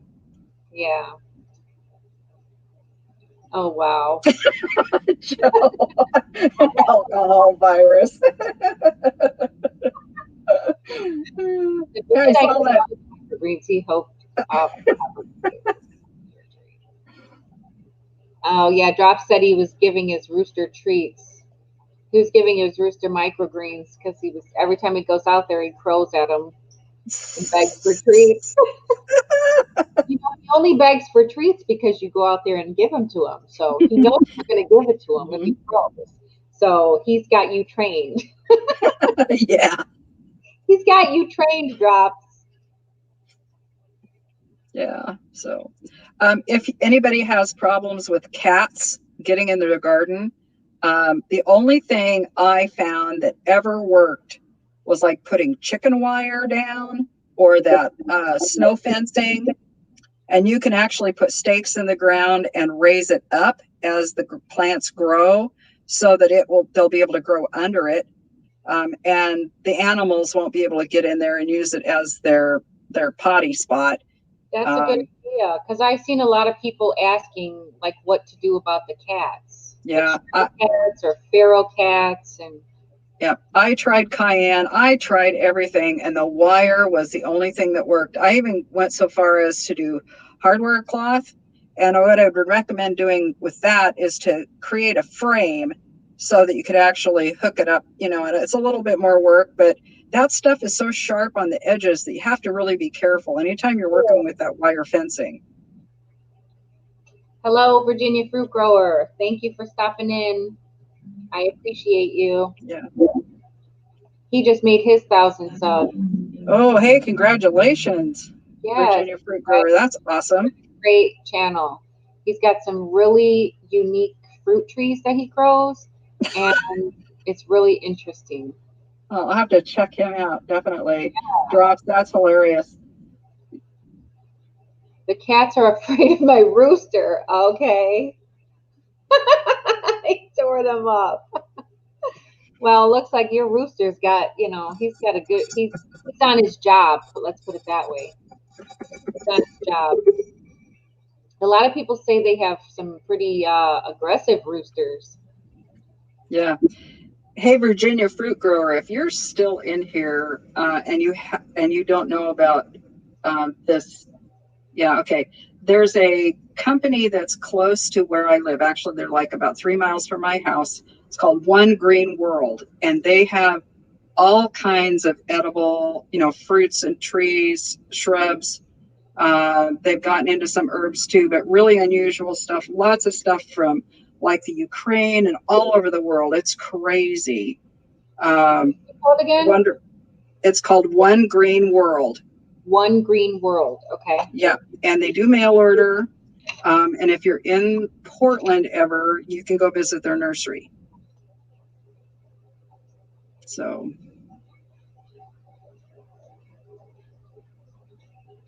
One Green World. That's interesting. yeah, yeah. So it's really great. They do like fig tasting in the fall or late summer, and other things too. So It's really, really a good little business. I heard that as a suggestion too, to plant like deterring, like distracting types of plants where you want them to go. Like, okay, if I don't want them over here, I want them over there, then I'll plant over there to draw them over there. But does that even work? They go No. where they want to go. No, here's what happens with cats, and especially males. They have a track that they run, and it will go for several, acres, whatever, blocks. And a group of cats, they all kind of follow the same track, and they mark who is there. And so you'll have one that'll be more territorial than the others, but they all kind of follow that track. So having the catnip over in the corner isn't going to really stop them from doing their track. They'll still come through, and wherever they normally mark, they'll still go back over to that corner because that's where everybody goes. And everyone's got to mark it every time they pass through. Yeah. I've seen people put the white plastic forks. Oh, that is so pretty. But I guess it worked for somebody, but I'm sorry, that's a little, no, can't go there. It's just really ugly. I haven't seen where it actually works. Laura Jean, you're in the wrong place if you don't want us feeding your seed addiction. Just saying. We embrace our seed addiction here. We embrace the seed addiction and the garden hoarding. We embrace all of that. It's a healthy addiction. It's a healthy addiction. That's what I tell myself. It's a healthy addiction. Gardening is a healthy addiction. And all of the gardening elements that go along with it. Oh, my husband accused me a few years ago. He accused me of only growing plants so I could give them away. And I'm like, you got a problem with that? I don't. If perennials get too big, I have to divide them. I might as well give them away. Right. Only growing plants so you can give them away. What's wrong with that? I love giving stuff away. I love giving stuff away.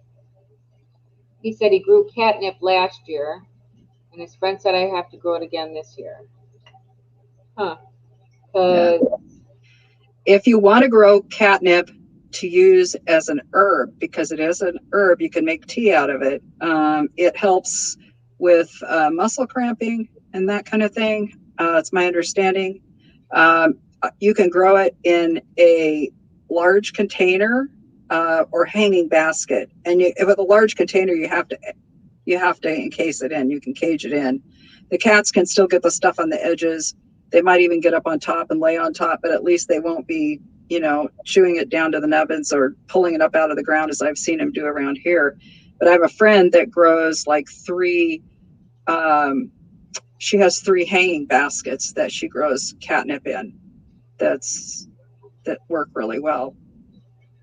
Hello, Where to Begin Homestead. How are you?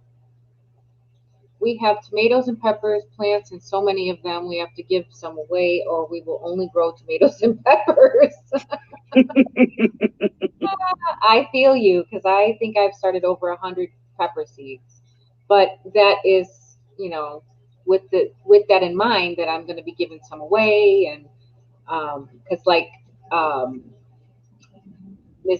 the teacher Dominique Gates, who was in here a little while ago, I usually grow extra plants and I give them away, and she's one of the ones who I will have like a set, like beans, peas, tomatoes, peppers, different, a couple of each, and then I will take it to their house and help them plant it out and whatnot. So yeah, I always grow extras. Yeah. So do you have very many other channels up near where you are there in Indiana? I have, there's Eric Hale. I know Eric Hale is in Indiana. Mm-hmm. Somebody else, I can't remember what, Doing Things Different. Okay. Is another one who's in Indiana.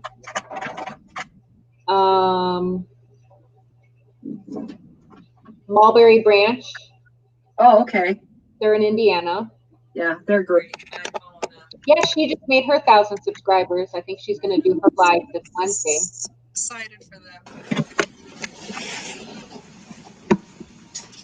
Been starting herbs today in the greenhouse. Ooh, Nice. sounds exciting. My greenhouse is at 95 degrees right now. Wow. And it went down. It was the high was 106. Whew. And that's open. The greenhouse is open. I went out there this morning and opened it. It's at 100. It was the highest it was 106, and right now it's temping at 95. So I'm probably going to go put my sweet potatoes out there so that I can start my sweet potato slips.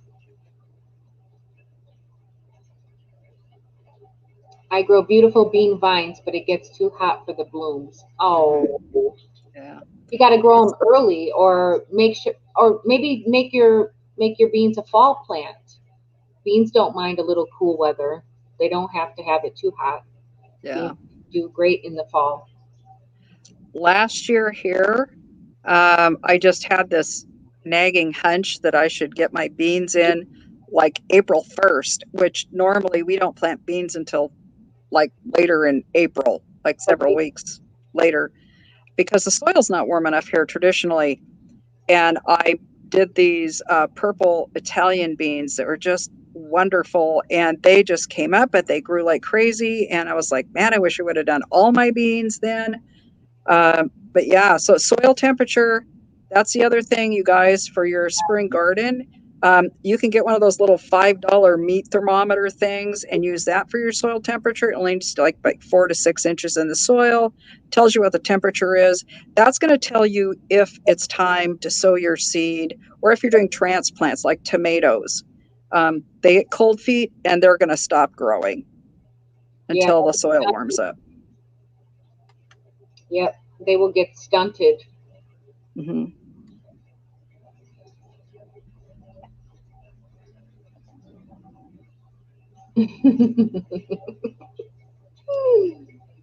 I have no issue with my seed addiction. I know I have a seed addiction and I don't mind it at all. I used to call it a delightful addiction. It Why is. not?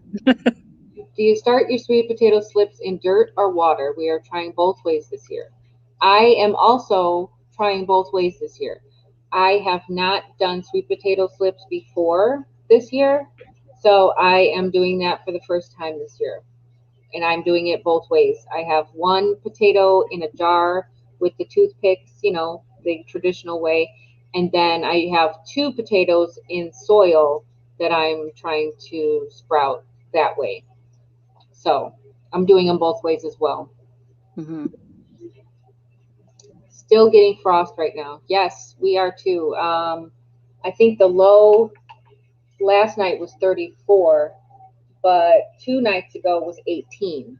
So we're Mm, still getting some really, really cold nights. yeah. It's not time yet. I do small market sales, but finally finished. Wow, 13 Holy cow. hot pepper plants. Start sweet peppers tonight. We'll start 1,600. Wow. Okay, so you have a market garden. That's what. Okay. I was gonna say 300 tomato plants, and your wife's allergic to tomatoes. Now that explains it. We all are a little nuts, but in the best possible way. Yes.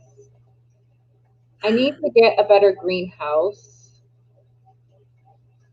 Mine got really messed up with the bad winds we had a month ago. Uh, I really anchored mine down. Um, and I made sure that when it was really windy to keep it closed, because otherwise that wind will get up inside of there and it'll just take it up like a kite. mhm. So when it's really windy, I make sure I keep it closed, and I have some cinder blocks that I have, anchoring, two cinder blocks on each corner, anchoring it down. So, and then not to mention, I have 12-inch garden stakes all around the base of the greenhouse, because I have one of those like out sunny greenhouses where the frame is like aluminum, but it's really little. It's really thin, maybe half inch. Yeah. You know, it's very flimsy. But I also have two covers on it. So That probably helps some. yeah, I really made sure that I tried to do the best that I could to really anchor it as much as I could when I had the chance to do it, because I didn't want to be out there fighting the wind.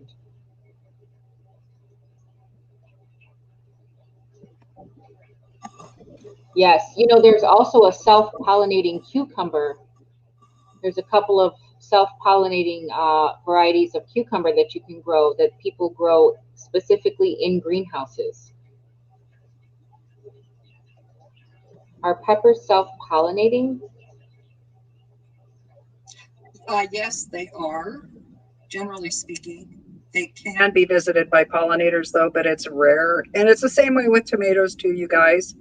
Um, when the bees pollinate them, they actually produce, I understand, a fruit that has more vitamin C and some other things in it. You can look that up online. It's real easy to find. But yeah, they do self pollinate. I have never, only but once, seen any kind of pollinator on my tomatoes in all the years I've done them.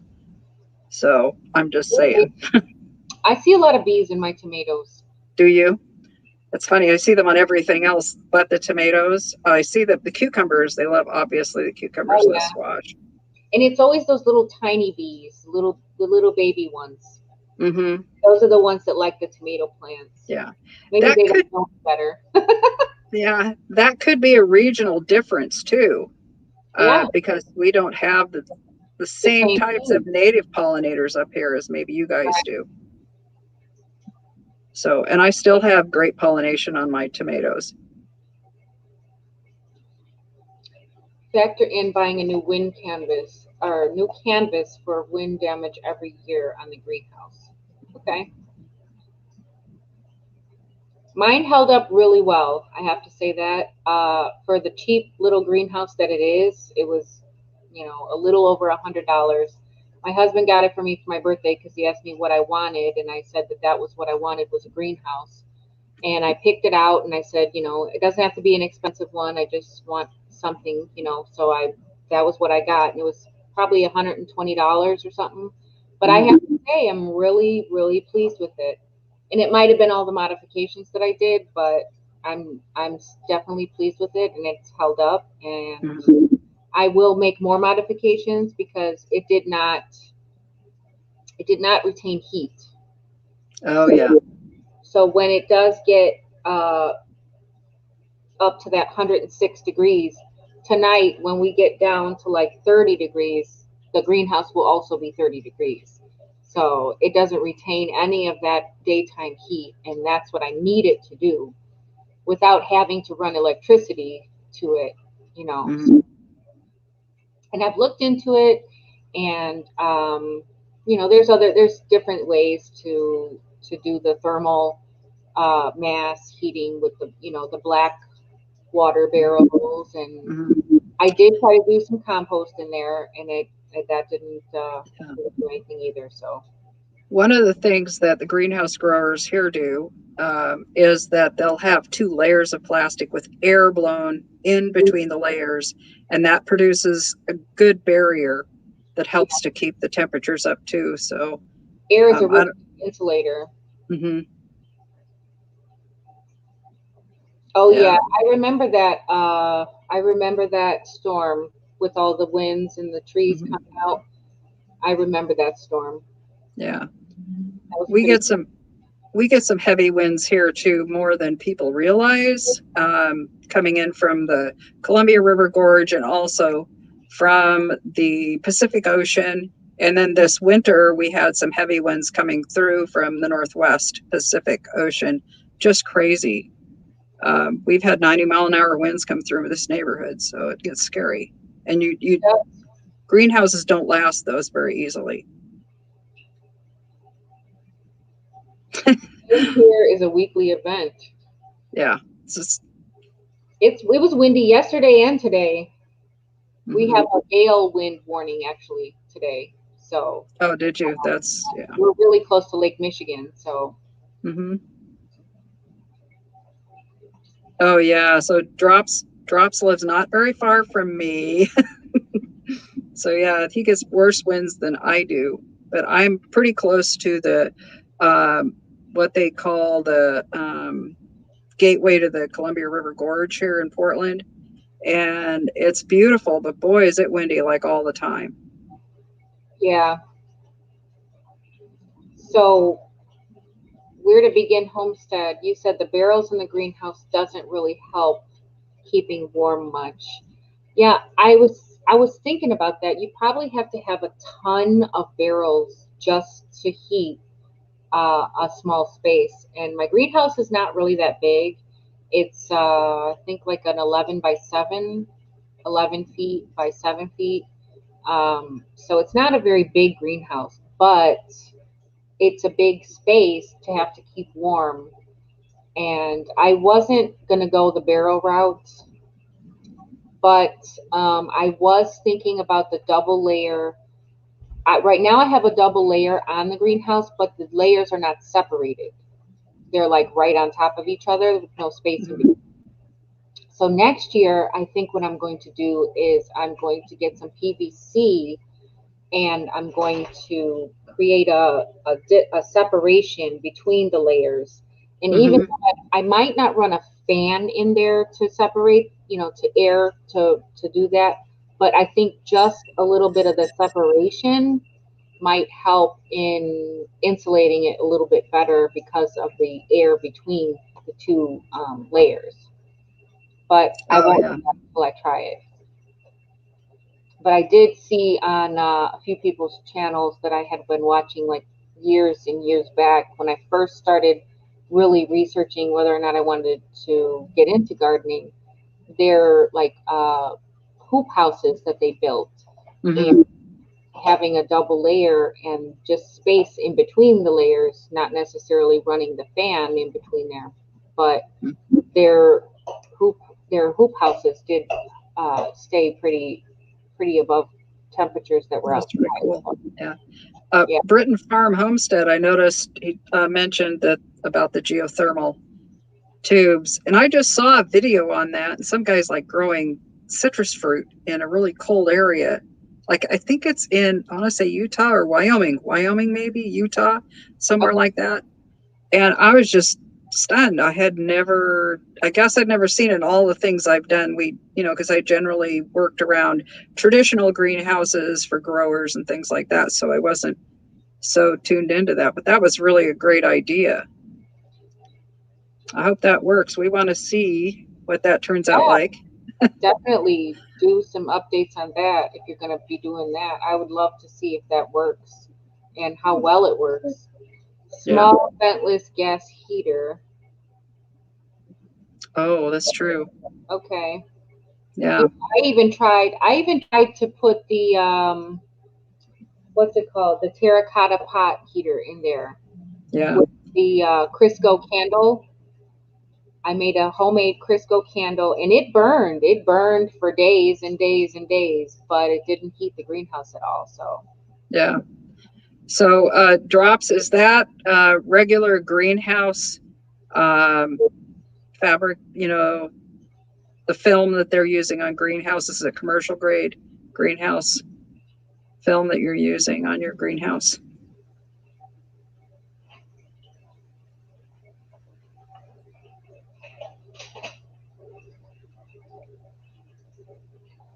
oh yeah.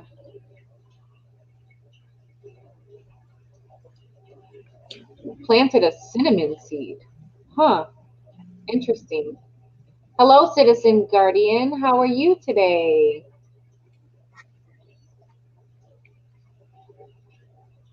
It's a portable greenhouse. Okay. Okay. Yeah, because I know people try to use like visqueen plastic and that stuff's just don't even go there. It's just a waste of money. It's better, and you can get. Um, there are companies that are working with home gardeners and small farms to produce, that will cut a size of greenhouse film that you need, and it allows better light in. It's UV stable material, so you can get a lot more years. I mean, some of them last 10 years, which is a long time. They'll be a lot hardier in the wind also.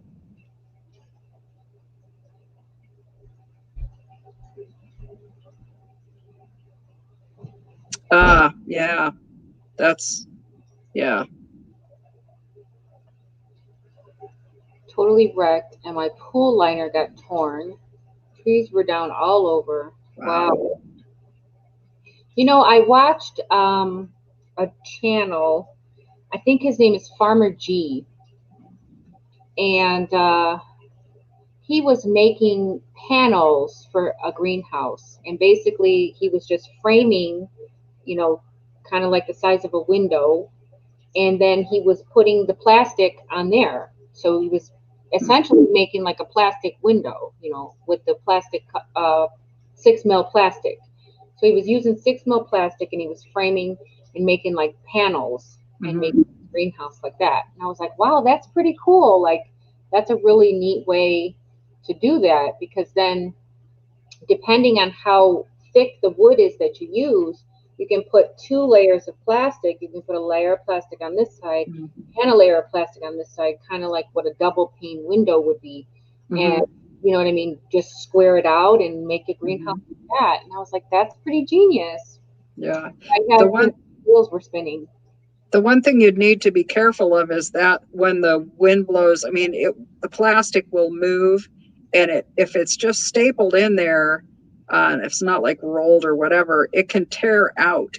And so be sure that you have that secured some way so it won't tear out. And there's ways to do it.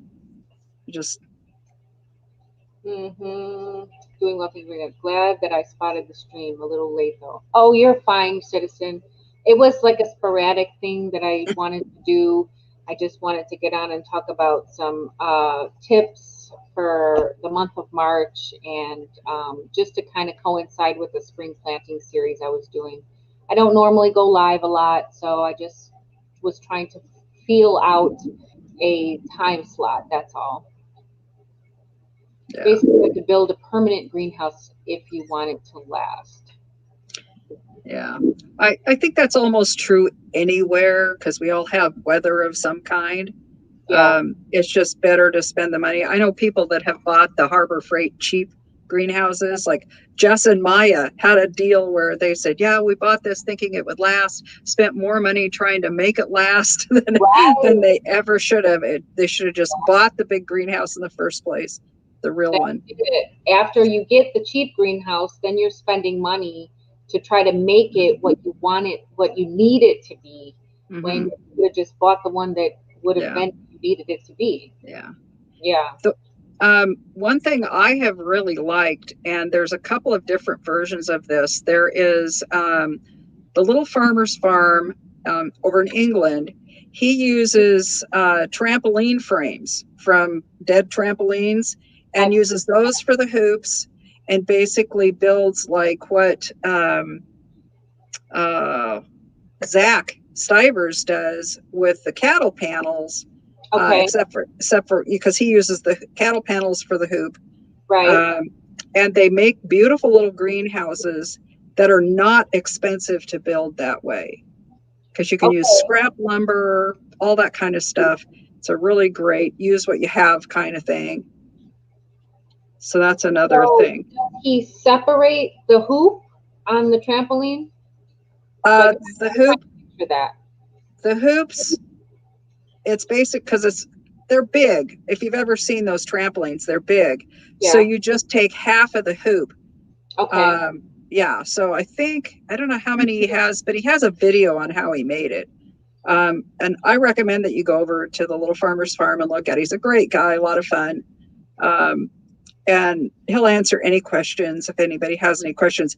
But I like the way his sides are made because they're a little more decorative. It's not just, well, that's just like everybody else does. Yeah. So, and he grows in ground in his too, if I remember right. Yeah, he does. So he's got a couple of them, and they use a lot. They have allotments there, which are much smaller than our gardens and yards and farms, Right. generally speaking. But those people know how to get a lot out of a small space. I watch Jacko's allotment, and he's getting Oh, his allotment together. mm-hmm. Yeah. He said Yeah. they're still on lockdown. I know. I feel so bad for him. I have a friend who's here in the States. She's actually teaching in England. She's doing it all distance learning now. She teaches at a university. And yeah, the school told her, if you don't have to be here, don't come back, because you won't be able to come back to the States because it's so locked down. Wow. Yeah. She came here, what was it, around Thanksgiving, I think it was. So she's still here? Yeah, she's staying in the States until it lifts. Oh, Yeah. wow. Yeah. So it's going to be, online learning for her students. We're glad to have her around, but So she teaches from here then, right? yeah, Oh, it that's is. cool. Yeah, it's a lot of universities. I have a friend who teaches enabled technical computer stuff. She's a whiz, and she teaches for University of New York, I think it is. Okay. Yeah, so that's how she's always done it. That's amazing. Yeah. That she can be all the way over here and still teaching all the way over there. So you guys bought your first greenhouse from Harbor Freight, and it's still working 16 years later. That's awesome. That's a miracle. See, but if you really know how to take care of something, and you know like what to expect, like before you get into something like that, you have to really know what to expect. You have to consider your area, consider what types of weather you're going to be going through, and then when you get it, make sure that you fortify it at that time, so that you're prepared ahead of time for when you do have that type of weather, and any type of weathers and winds and things like that. And then you won't have no problems. But that's really good. Good. Did you guys have to like do anything with it when you first got it? Like, what did you do to make it last 16 years? You say you had to replace panels this year, but what did you do up until now that you didn't have to replace any panels? Because I've seen a lot of people have to replace panels frequently with the Harbor Freight greenhouses.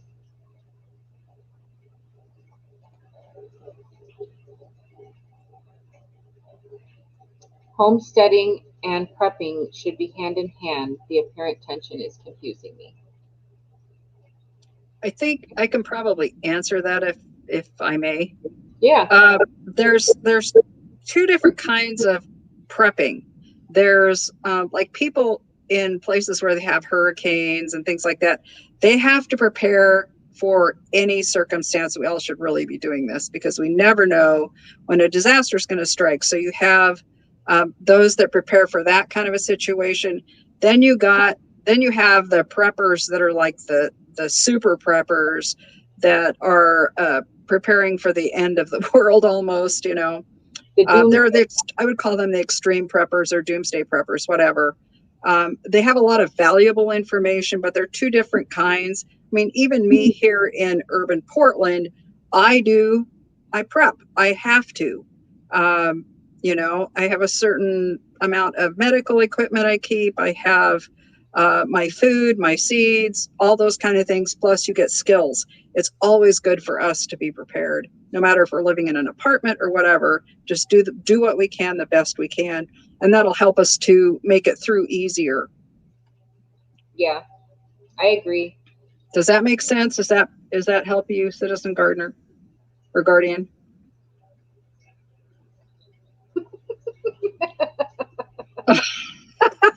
You're so funny. Pew pew. The pew pew sticks too, The beans. Cans of beans. You're hilarious. Right. Oh, geez. Okay. Good. Awesome. That's great. Yeah. Homesteading, I believe, is just a way of being self-sustainable. Everything is on your home. Everything is at home, and you keep that steady. You know what I mean? Steady at home. You know what I mean? So you can do it to a certain degree, no matter where you live. Some people, like in apartments, it's really much more difficult. But there are ways that you can do it. You just have to rely on outside sources for what you do to keep yourself more steady, as you say. That was a good way to put that. Yeah. Citizen Gardener. Maybe you should change your name. If you're going to be in these groups, hey, Right. Citizen If Guardian. you I just glance love it. at your name, it's easy to say, oh, gardener, citizen gardener. Somebody's not paying close enough attention. It's easy to say gardener instead of guardian. Yeah. I get that, drops. I totally get that. They're the ones that are the worst ones and to avoid. Uh-huh. Okay, so you put posts in the ground and bolted the greenhouse to the posts. Mm-hmm. The greenhouse was always hooked to another small building. Okay. That was probably key to the longevity. Yes, it was definitely key because that small building is pretty much the anchor for the greenhouse. Yeah. And Yeah. those are not made of really great material. When you look at like a regular greenhouse versus their version, it's, so that's really wise. That's good tip we can share with others if they are thinking about buying them. Yeah. I positioned my greenhouse right next to the chain link fence that surrounds my garden. So I knew that that would provide some type of, like a wind barrier, if I, for lack of a better word. If the power went out tomorrow, I'd still have electricity. Have several off-grid solar and wind systems. Oh, you have a wind system too, huh, Drops? That's pretty interesting. Now, Yeah. what does your wind system consist of?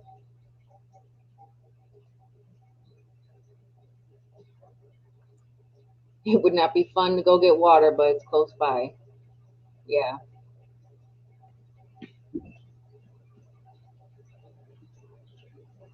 I was looking at solar panels, but I cannot understand how much power they actually harness. You know what I mean? You'd have to get either a lot of them or really big ones. Wind turbines. Okay. 3 wind turbines and several solar panels and batteries. Mm-hmm. Yeah, it was pretty sad when Opera One was losing power in Texas and everything. They really were not. They're not built for that. They're not. Their pipes Yeah. are insulated, and there was no way for them Yeah. to get that. Well, what they did with what the electric companies did, their power companies did with where they were getting their electricity when they did that changeover, they didn't count on, that third layer that they really needed. And I think it's a fail anytime we rely on just one type of power source. I mean, Texas is a good example. And there are still people without power. I cannot imagine.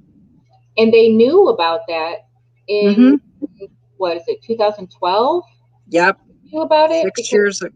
When they had the Super Bowl there and they had that blackout, they knew then that the grid needed to be upgraded or changed or what have you, and they never prepared for it. They never did anything. So now, I hate to see them in that situation.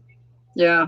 Well, it's going to change the state of Texas. I mean, people's mindsets completely now. They thought Texas was crazy before. It's going to get crazier. I mean, people are really tired of it. So just pray that they get it right, Yeah. And then it didn't make it matters any worse when they found out Ted Cruz went to Cancun. Oh, no kidding. I was like, oh no, why did he do that? And he was one of the main ones criticizing others for going different places when things were in crisis. And then here he is in Cancun when his state is in crisis. It happens everywhere. They just do. They're like, well, everybody's suffering over there. Let's go over there where it's not as bad. I mean, we had situations like that here in Oregon too, and we're just rolling our eyes. Yeah, those are your elected officials.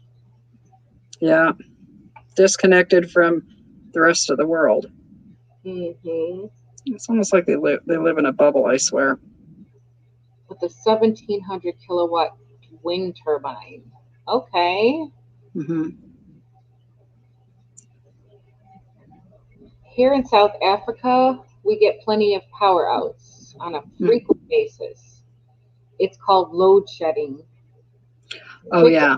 hours per day without power, our grid is not in good shape. Yeah. Oh, I okay. have heard that. I have heard that before. I've had friends that have lived in different parts of Africa, and several areas of Africa are not as developed as we are with their power. Wow. So that's a regular thing. Huh. Hmm. Yep. I guess that's just the way that they have to deal with the overload of the power grid. Yeah. They don't want to Yeah. overload it. Not having sufficient infrastructure Yes. for the power is, where that comes from. Mm-hmm. So it's really good if we know how to survive without power. Everything from washing clothes to how are we going to cook. Do we have staples that we can just, staple foods that we don't have to heat up to eat, that kind of stuff too. Yeah. And everything can't be electrical. That's right.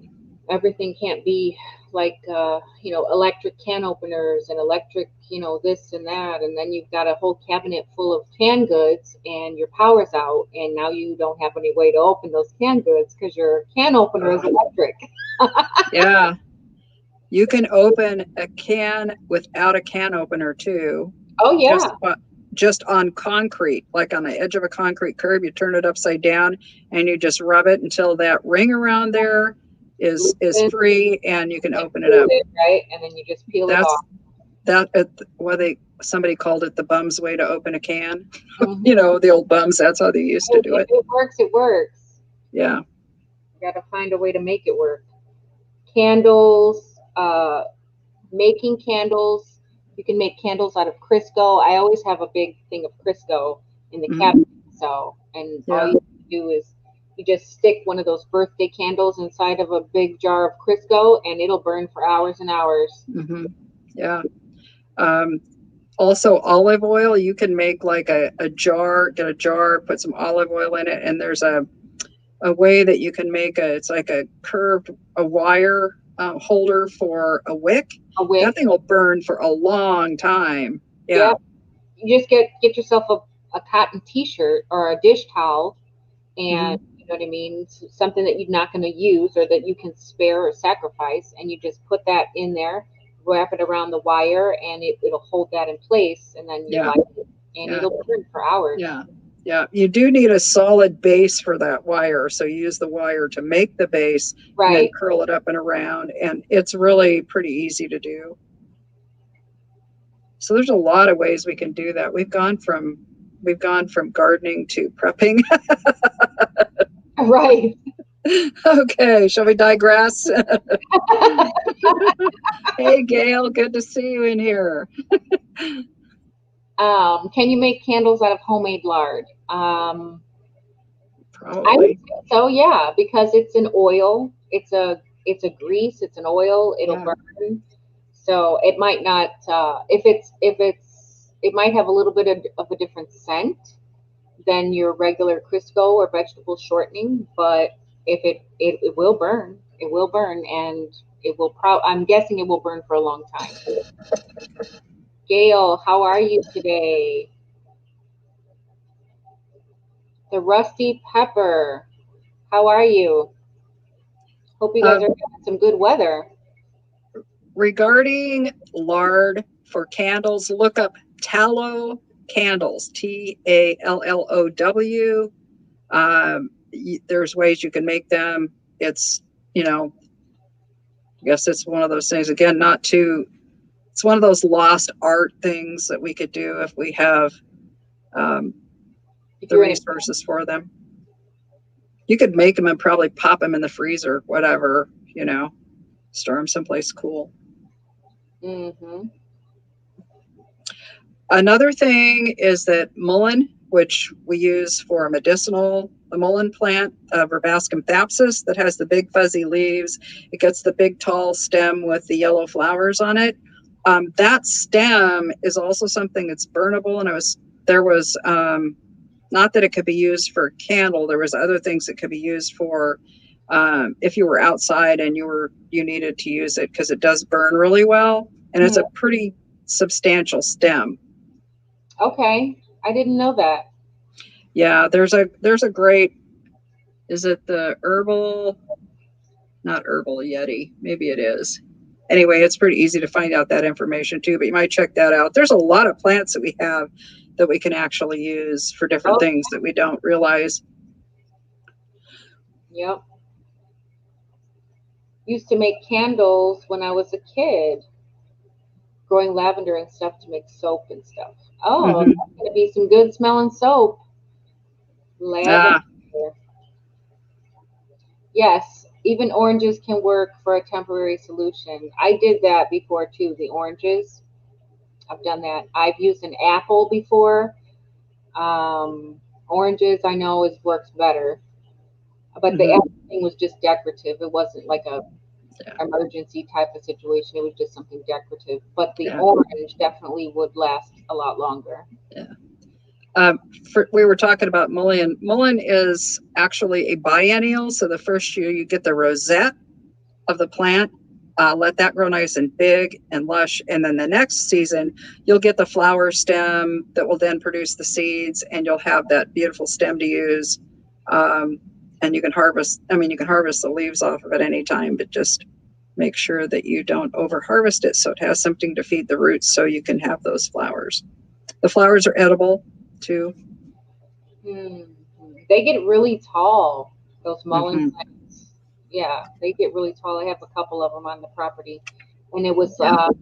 I think I had like a what is it, like a perennial mix of seed that I had sprinkled, and mullein was one of the few things that came up out of that pack, and I was like, "What is that? That looks like a weed," and I just left it, and it got so tall, and I was like, "Wow, this is." And then when I was watching, I don't know, I was watching a video of somebody's about like the benefits of herbs and things, and one of the things on there was the mullein, and I was Hmm. like, hey, that's what's growing in the front of my house. I was like, Hmm. oh, it is something beneficial. It's not a weed. I think it grows all over the US and up into Canada, but um, the thing, if you're going to wild harvest it, make sure it's not next to a roadway. That's, if you know, a well-traveled roadway. You just, anytime you're harvesting anything like that from the wild, because of the chemical from the Oh, yeah. exhaust and from the road, that splashes up off the roads, because cars go by and they're dripping oil a lot of times. It's surprising how much they do. Oh, yeah. That's a good point. I would have not even thought about that. Yeah, because it grows in very poor soils here along the roadsides really easily. It's softer than Charmin, huh, Doctor? You know that from experience? Yeah. Across Mount Hood, on the other side of Mount Hood, is the Indian reservation here. Oh, And my husband lived close to it, and they always called it Indian toilet paper. That's what they called it. So really? yeah. So evidently, when they were out running around doing what teenage guys do, that's what they'd use if they had to. So it does work. Okay. Yeah. The Native Americans used to use mullein leaves for Mhm. diapers. Yep. Huh. Between my wind turbines. It's a good spot for it. Yeah. It is really fuzzy. And when it was coming up the first time, I thought it was like a lamb's ear. And then Oh yeah. it started to get so tall. And I was like, that's what that is. Yeah. Hello, CJM Farms. How are you today? We are having some pretty nice weather. I have to say that, but I don't want to get fooled. I was thinking, oh, maybe I should put something out. And then I was like, no, don't even do it. Don't even fall for that. Yeah. So, well, I'm going to pop off here. This has been really fun. It's been good getting to know you, because I was Yeah. not even prior to this subscribed to your channel. So I'm really thankful that Freehandly Made gave me a heads up on this. This has been a lot of fun. Thanks, So Patty, for coming up with yeah, me. I it's been enjoyed you. it's been great. Well, God bless everybody, and we'll see you in somebody else's life, probably. Probably, yeah. All All right. right. Have a good day. Bye. Bye-bye. So if anyone else wants to join me, I am free.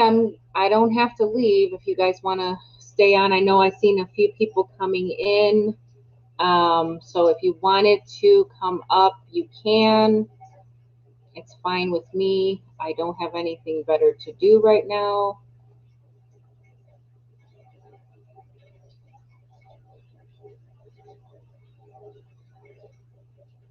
We had a nice chat about what to do in the month of March. And if you missed it, then you can go back and rewatch the live and see what those gardening tips were.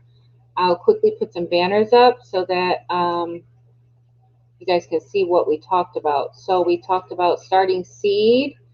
We talked about pruning and fruit trees and spraying dormant trees. We talked about getting your soil tested.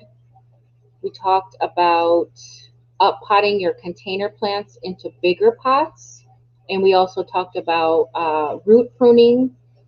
We talked about perennials, flower seeds and grass seeds. We talked about fertilizing and amending the soil, how you don't want to work the soil if it's too wet.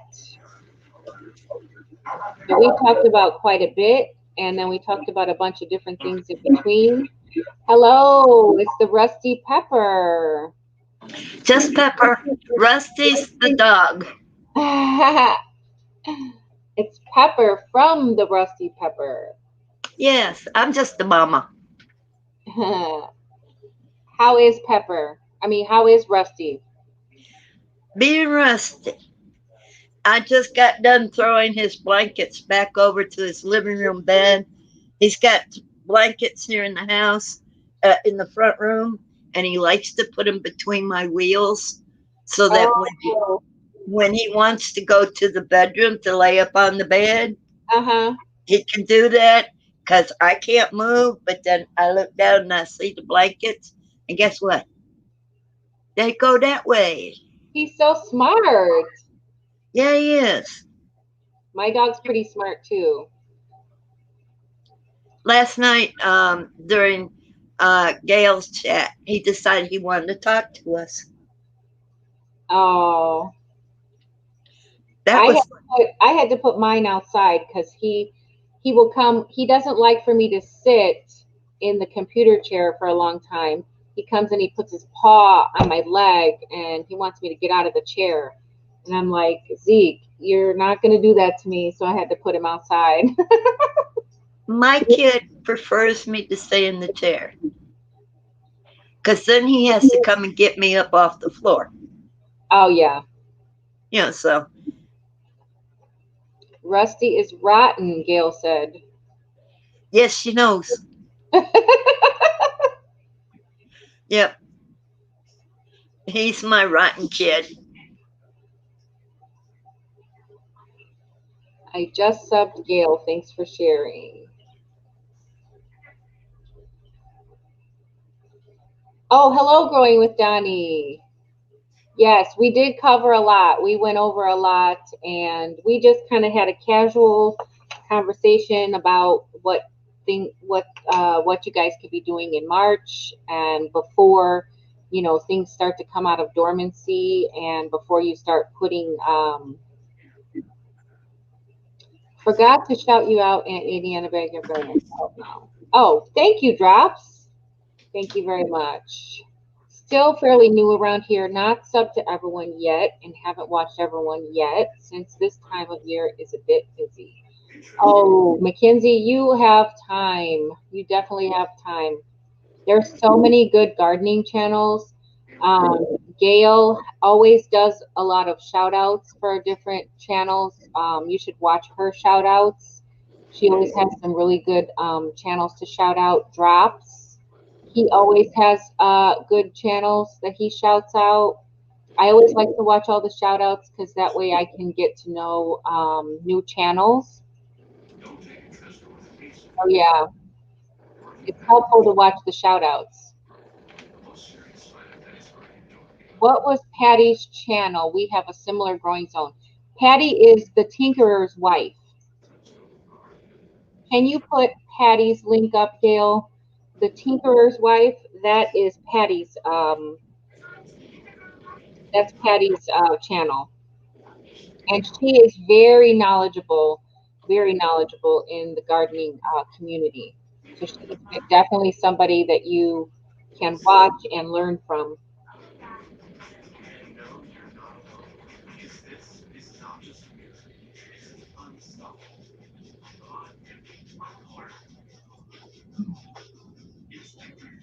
Be careful when you're subbing.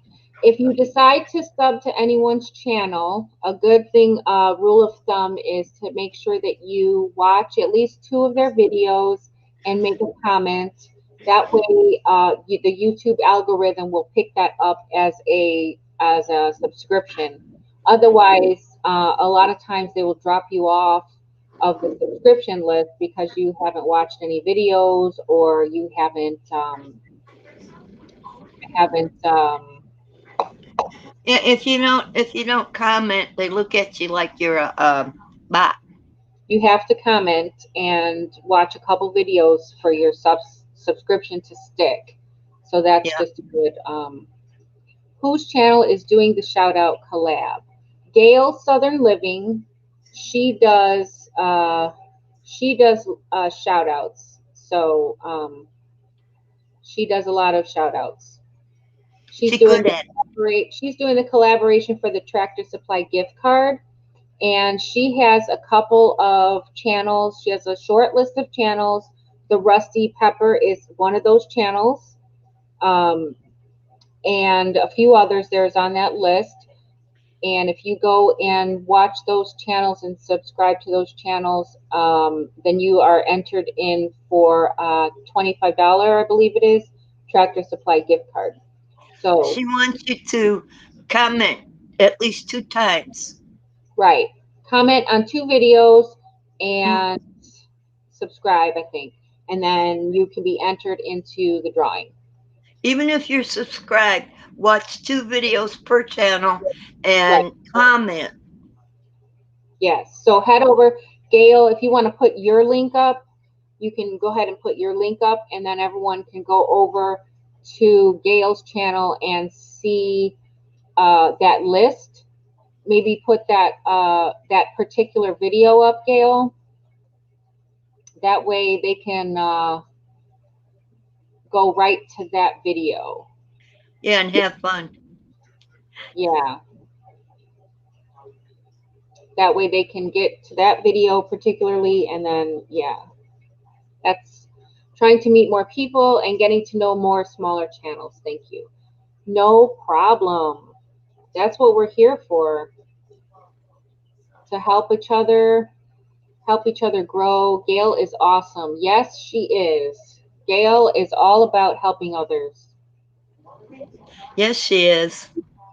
You just answered so many questions that I have had for a long time now without realizing it. Everything makes sense now regarding YouTube. I'm so glad I could help you, Citizen Guardian. I love to be able to be a help to anyone and everyone. That's what it's the only reason I started my channel was to be able to help others. I just felt like I had all this knowledge about gardening that I just wanted to be able to share with people, because it would be like, wow, I didn't know that. And then I would think to myself, how many other people don't know that? And it's such a good, thing to know, or a gardening hack, or something simple that, is a quick fix. So I just was like, you know what? I'm going to document my gardening experiences, and maybe somebody else can learn from what I do. Yeah. And I'm not perfect and I don't always get it right, but I like to share what I know. You know what? Last person that said to me, I know you're not perfect. You just told us so. But we do have people that like to say, yeah, I'm perfect. You know what I said to the last one that told me that? You What's better that? go talk to Jesus. Oh yeah. Yeah. That's for sure. That's for sure. Learn something new every day, and I've been gardening 50 years. Ain't that the truth? We, Wow. we can learn something new every day. Yeah, I don't care how old you get. There's Yes, always something. always something to learn. I love to be learning. I love it. I love it. And technology changes with each season. It Yeah. doesn't have to be electronic technology.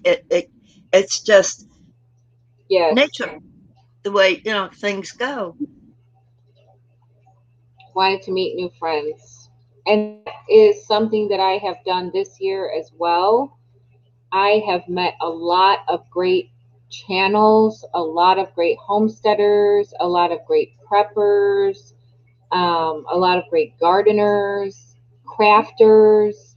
Um, I watch channels that I never thought I would be watching, and it's all about the camaraderie between the channels, and Yeah. to go into everyone's lives and participate and chat, and it's just a very welcoming community, and it makes a big difference in this day and time to be able to connect with others far and near and have something in common. Well, when push comes to shove, we all have each other's back. If there's a need, there's somebody that pops up to fill it. Oh yeah, that's the truth. Where one person is lacking, another person can fill the void. we Yeah. all have different we all have different gifts and talents, and everybody doesn't have the same talent or gift, and everybody isn't the best in every area, but together we all come together and we can pick up the slack in each other's areas. So while I might not know a lot about trees and fruit trees and whatever, somebody else might come along and they might be able to give me that information that I'm lacking. You know, I don't have very many. Well, I can do some of this stuff, but I'm not a full time gardener. I'm definitely not a homesteader. I live in an apartment complex. Um, but my one main talent is I am long winded.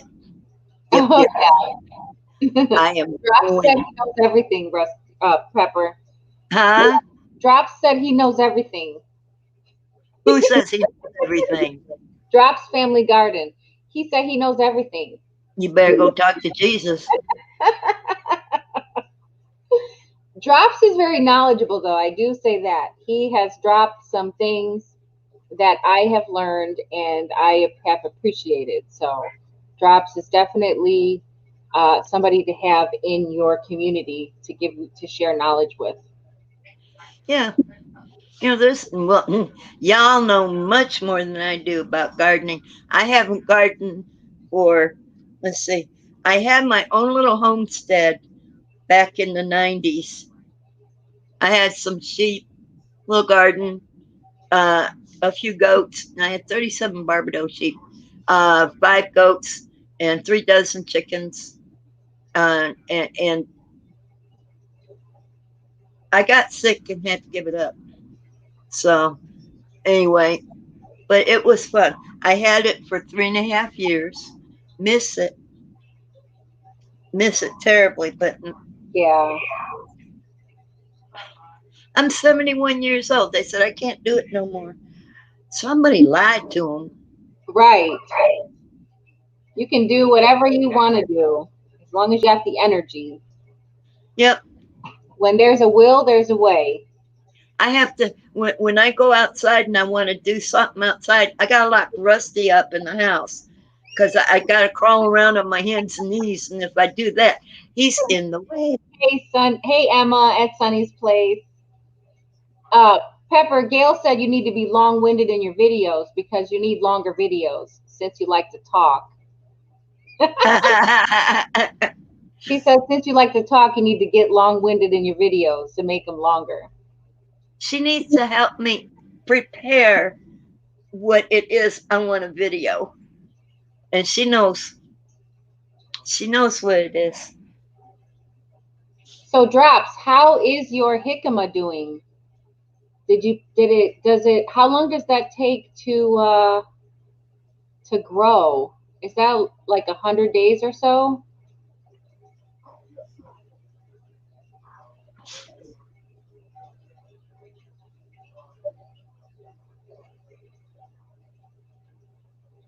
Jicama is really good. I had it. You're still waiting for it to sprout. Okay. I thought What maybe is that? it's a I think it's a fruit. I'm not sure if it's a fruit or a vegetable, but it's 150 days. Yeah. I figured it was really long, but it's kind of got the texture of like a water chestnut, and Mm, it's a little bit on the sweet, not very sweet, but it's got a hint of sweetness, but it's got a really high water content. It's really good. Oh, it's a yam. Okay. It's a yam. I didn't know it was a yam. Wow. Okay. That's interesting. Okay. I love water chestnuts. Yeah, it's kind of got that like crispy, crunchy kind of consistency. When Emma describes it, she describes it as like a cross between a pear and a apple. Was it like an apple and a A no, fruit? an apple and a well, it's a yam, but it's got a really mild taste. It's not really uh it's not really it's like a drier apple. Okay. Compare it to a drier apple.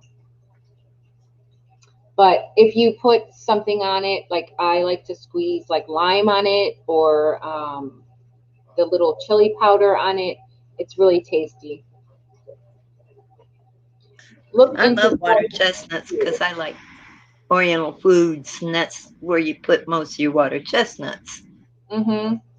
Well, the jicama is yeah, there you go. So, there you go, Emma. Potato and an apple. It's like a cross between a potato and an apple, if you can imagine that. It's like the consistency of a potato with a little bit of a apple taste almost. But Might be interesting. it is really good, and you can find it at most of your Latino fruit markets, and like we have one of the Mexican fruit markets down the street, and they always have jicama in there, and it's really good.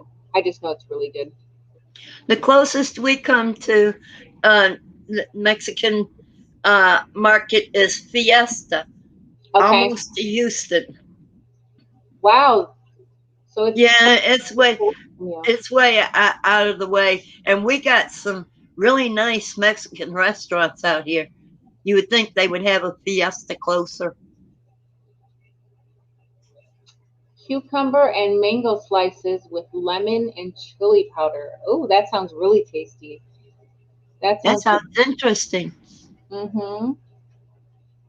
I'm not really big on mango. I don't know why I never really got into mango. I like it in smoothies and stuff like that with like a mixture of fruits, but mango by itself, I just never really enjoyed. Cucumber with lime and chili powder, I love that. Isn't mango a softer version of a peach? It could be. It's very similar. It's very similar. It's got a huge, That's only it's huge softer. taste. Yeah, it's bigger than peaches and it's softer. Yeah, yeah. It does kind of remind you of a peach. You know, those I can eat easier. Yeah, pomegranates are really good too. My daughter asked me to buy some pomegranates the other day, and I had to show her how to cut it because she was picking out all the little pomegranates and she was getting her fingers were all getting red. And I said, there's an easier way to do that. If you just slice it, the four like kind of scoring it almost, and then you can just break it apart and it'll just be all the way, whole. So she just thought that was the greatest thing ever. How about mangoes in a tree? Yeah, I think mangoes grow in the tree. I love mango. Gonna try growing from seed. I don't know what you have to do with a mango seed to get it to grow. I don't know if you have to give it a cold. No, no. I wouldn't think so. You just probably just have to put it in some dirt. I'll be right back. I gotta check on someone.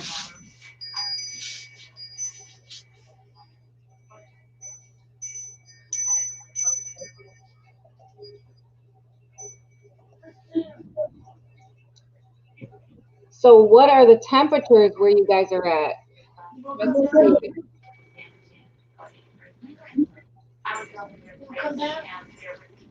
I am at 70 degrees right now. Mulberry trees. Oh, you get some mulberry trees. Go get more potting soil.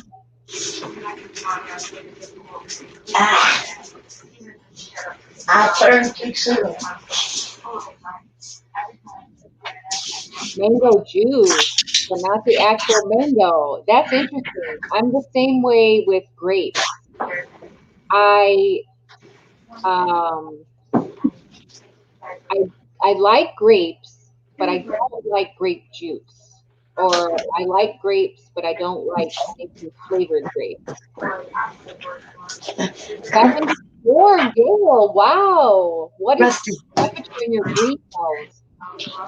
My greenhouse today got up to 106 degrees. Come on. He says hello, everybody. Hello, Rusty. I had to go check on him. He was in the bedroom whining. Oh Don't no, you- Sunny. Hey, Gail, he doing like Oh, he did last night. that's a shame. I would hate to be allergic to anything. I don't have any food allergies. I would hate to be allergic to anything. I don't have any food allergies.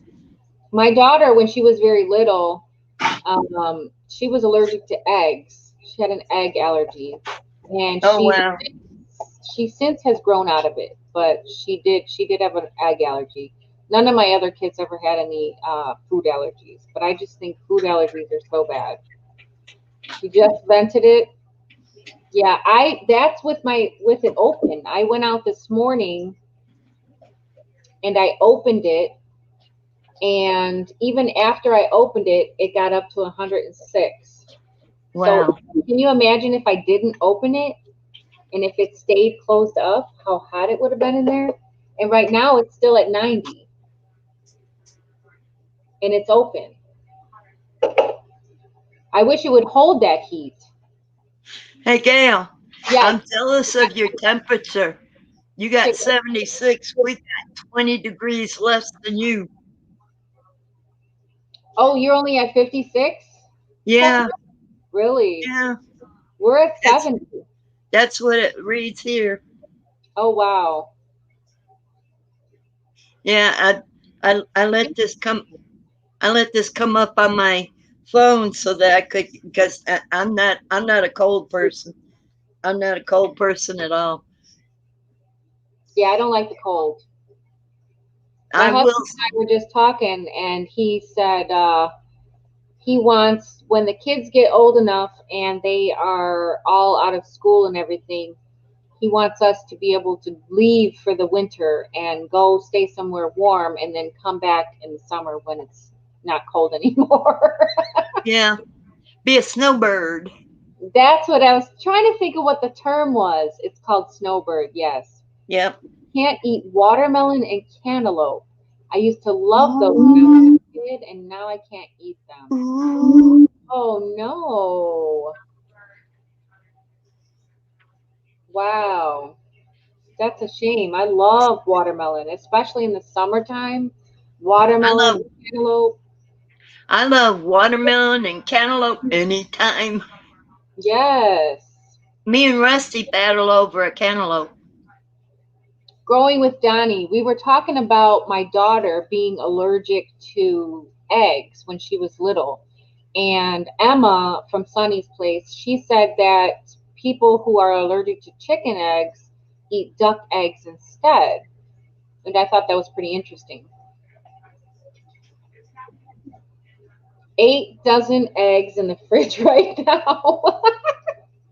Are your neighbors closing up the doors when you come with eggs? Like, oh no, here he comes again with those eggs. Hurry up, close the door. We don't want any more eggs. I don't know. I like eggs. I like eggs too. I didn't used to like eggs. When I was younger, I never liked eggs, but now I have grown to like them.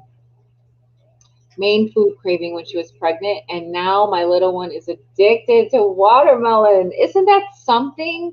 When Yeah. I was expecting my oldest, my son, I could not eat anything but raw vegetables, raw fruit, well, of course, raw fruits, raw vegetables, and water. I could not drink anything else. I could not have any cooked food. Every smell made me sick. So that's the only thing I could have was raw vegetables, fruit, and water. And my son drinks the most water of anyone in our house. He always has water and he always drinks a lot of water and he always has. And it's probably because that's all I could drink when I was pregnant with him. Uh-huh. Same here. About 8 dozen on the counter and going to put them in lime water to store them. Oh, that's interesting. Lime water. Yeah, I heard somebody. I wonder if that was you. Was that you asking about storing them in lime water? It was during somebody's live, and they were talking about making pickled eggs or water glassing eggs. And then somebody asked about storing them in lime. And somebody had something to offer on that. I don't remember who it was. Yes, they are the most thirst quenching fruit. Their watermelon is so good in the summer. So good. Neighbors have their 3 grandchildren living with them. They love the eggs. Oh, well, then that, yeah, they probably welcome it.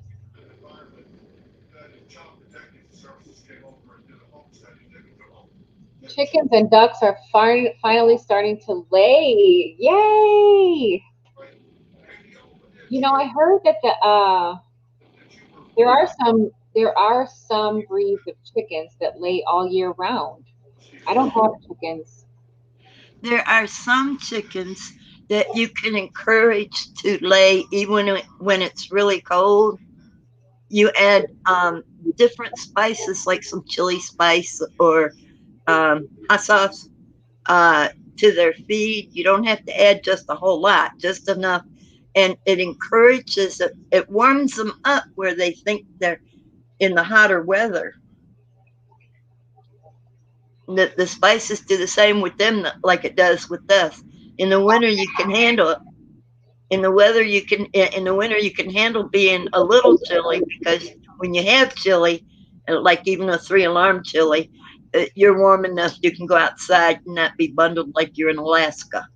Yeah.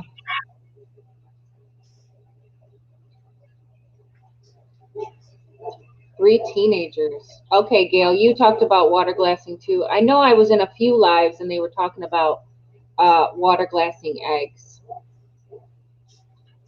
And then I remember that where to begin Homestead asked about the lime.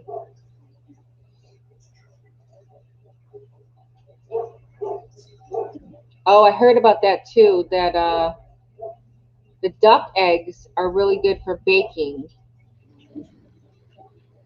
Yeah, I heard that too. I heard somebody else say that they're kind of greasy. Hmm. Yeah, Emma, that's what I heard. They need a lot of light to be able to continue to lay. And there's always that controversy about providing, artificial light for them during the winter. But I feel like they just need a break. Like if I did have chickens, and I don't, if I did have chickens, I would definitely let them take the winter off and just let nature take its course. Because from what I heard, um, chickens are going to lay a set amount of eggs in their lifetime. And whether you encourage them to lay all throughout the winter or whether you let them take the winter off, then they're still going to only lay that set amount of eggs. So whether that be sooner than later or later then it's still going to be the same either way. So When I had my little place, like I said, I had about 3 dozen eggs, and mine didn't slow down even in the wintertime. But then, it, have y'all remember Nolan Ryan, the baseball pitcher? yes. Well, I was living close to his town. Well, actually, my little homestead was in Roseanne, which was next door to Alvin, and we're there, and there's not much winter there. I think um, when I lived there, we only had like a week of cold temperatures. Really? That must Yeah, have been nice. I loved it. That must have been nice. Only a week of cold temperatures. Yeah, but still, for a month, we had to wear some kind of a jacket, but it wasn't the It wasn't rest of the time that we had to put on a jacket. It wasn't that cold. Just 1 week worth. okay. I see. Pickling lime. All right.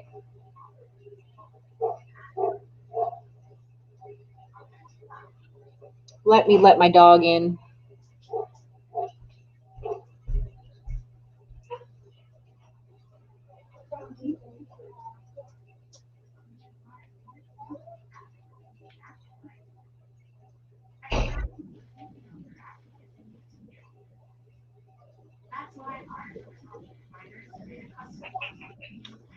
Yes, some browns do, Sonny. Some browns do.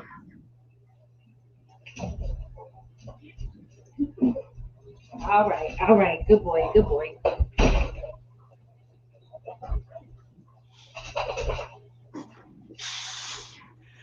I'll Chicken. be right back. I got a kid who says he wants to water the yard.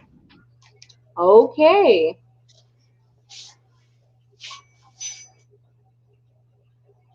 You got the chickens 8 months ago and you just let them do what they do. Yeah. I would do the same. I haven't made up my mind on whether or not I'm going to do chickens because I want to concentrate on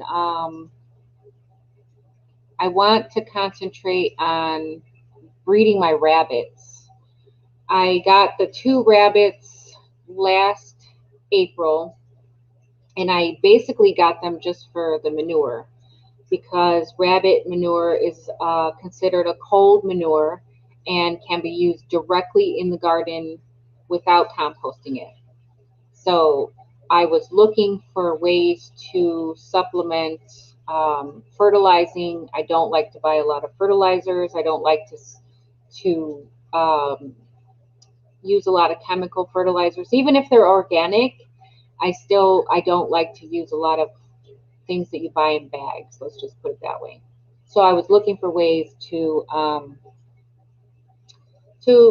amend my beds or whatever, and rabbits were the most they were the easiest thing for me to do because they don't take up a lot of space. They are very cheaply you can they're cheap. Okay, there's no other way to say it. They're cheap. It's very inexpensive to raise them. So I think I pay $10 for a 25-pound bag of pellets. Plus, I give them greens and different supplements. I let them graze in the grass during the summer, and yeah, so they don't cost a lot to upkeep, and the amount of manure that you can get from 2 rabbits is crazy.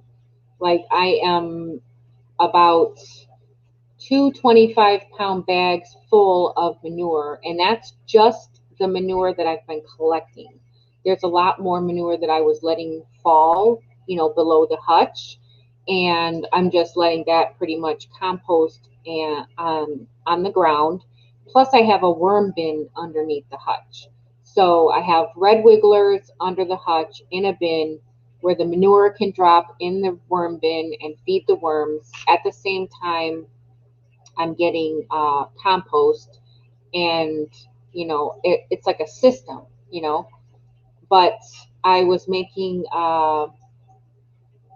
rabbit manure tea, which basically I call bunny brew, and that's what I've been using to fertilize my seedlings. Rabbit manure is actually like the best manure to use for fertilizer because it's actually higher in the different NPK than other manures. Higher than chicken manure, higher than goat, higher than horse, higher than cow.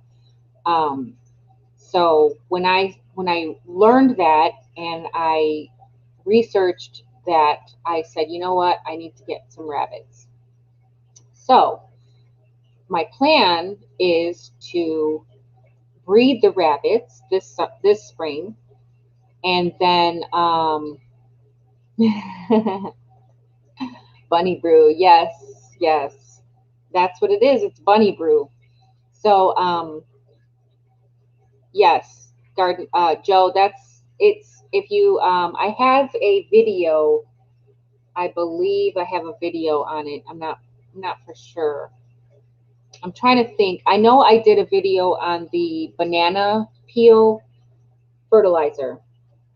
It's banana tea. Okay, I have a video on banana tea, and basically, bananas we all know are very high in potassium. They're also high in phosphorus and other calcium and different micronutrients. So when you steep them in water, you're leaching all those nutrients into the water.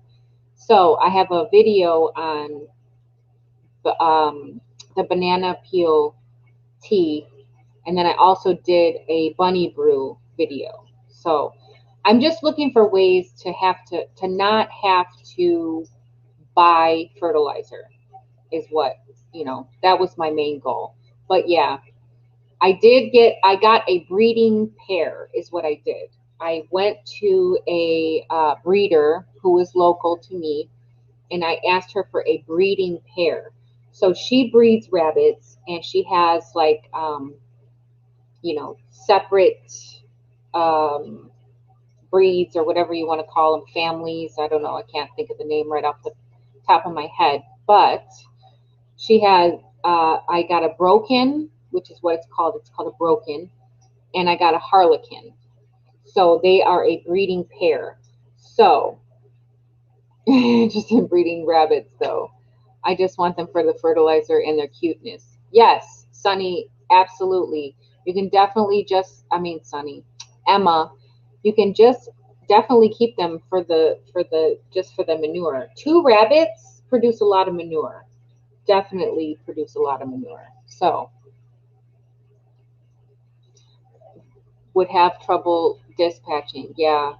I have not gotten to the point where I feel like I want to keep animals for meat.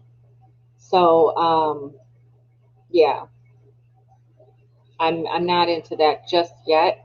That's why I haven't committed to chickens because I'm like, chickens are going to cost a lot more to keep, and I'm not sure that I'm ready to. And I know that having your own fresh eggs and all of that is going to be a bonus, and it's going to be one of the greatest benefits. But right now, I'm not upset with buying eggs from the store.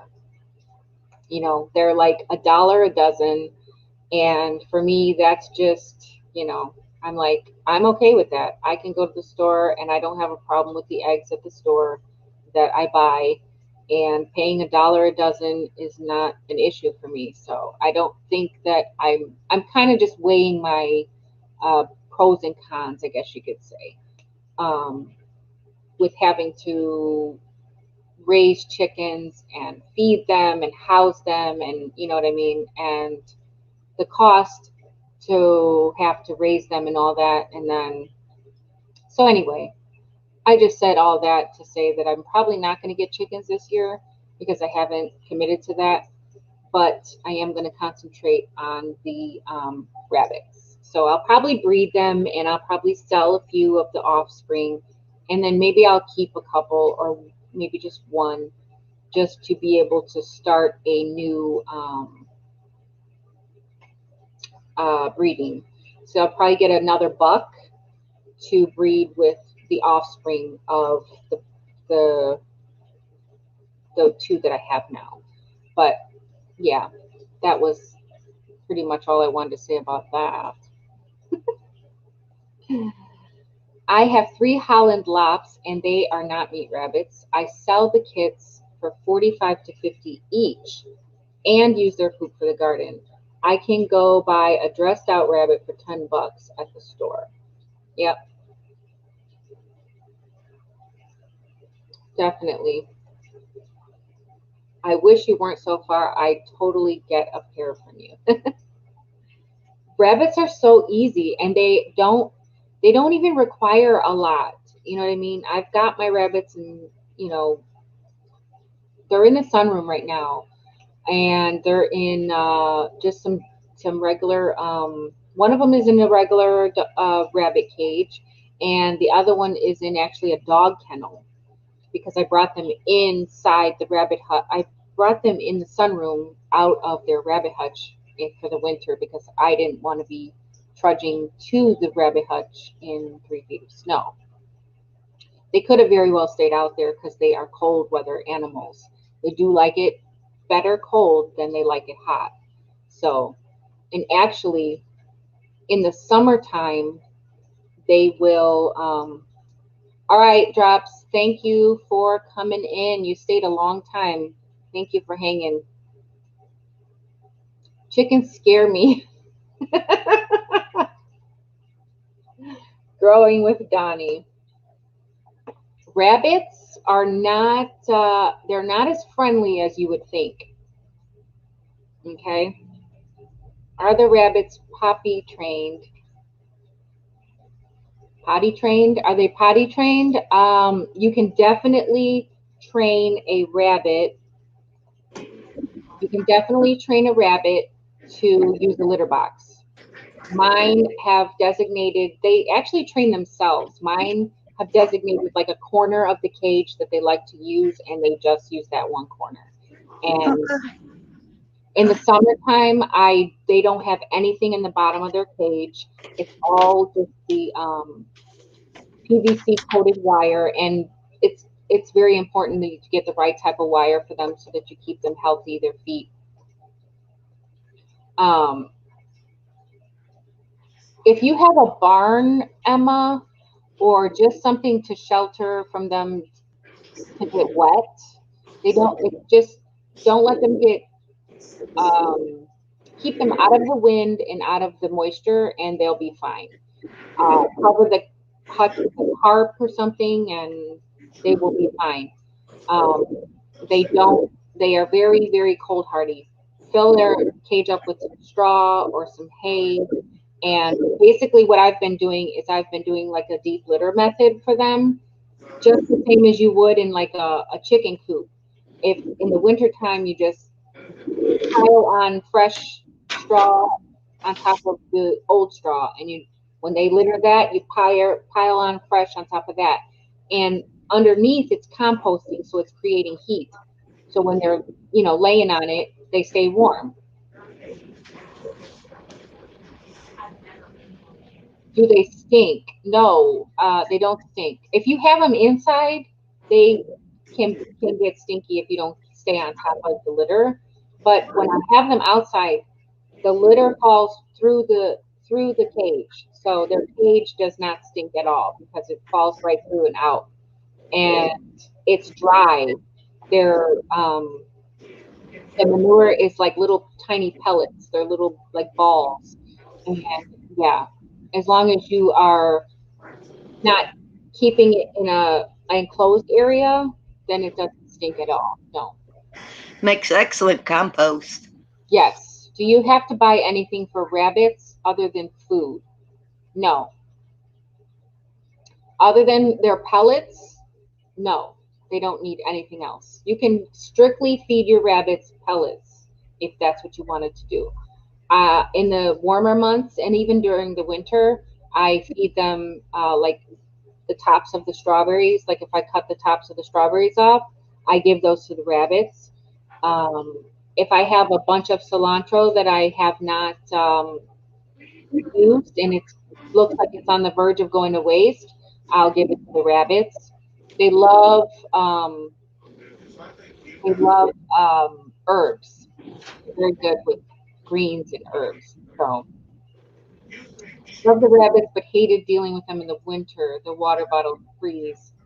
Best and heated water bottle. Yeah, I didn't. When I got them, they were not water bottle trained.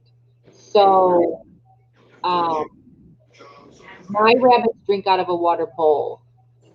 Uh, they did not drink out of the water bottles. And when I put them, I tried to get them. I didn't really try that hard, honestly, but I did try to get them to drink out of the water bottles, and they didn't. So I just let them have the bowls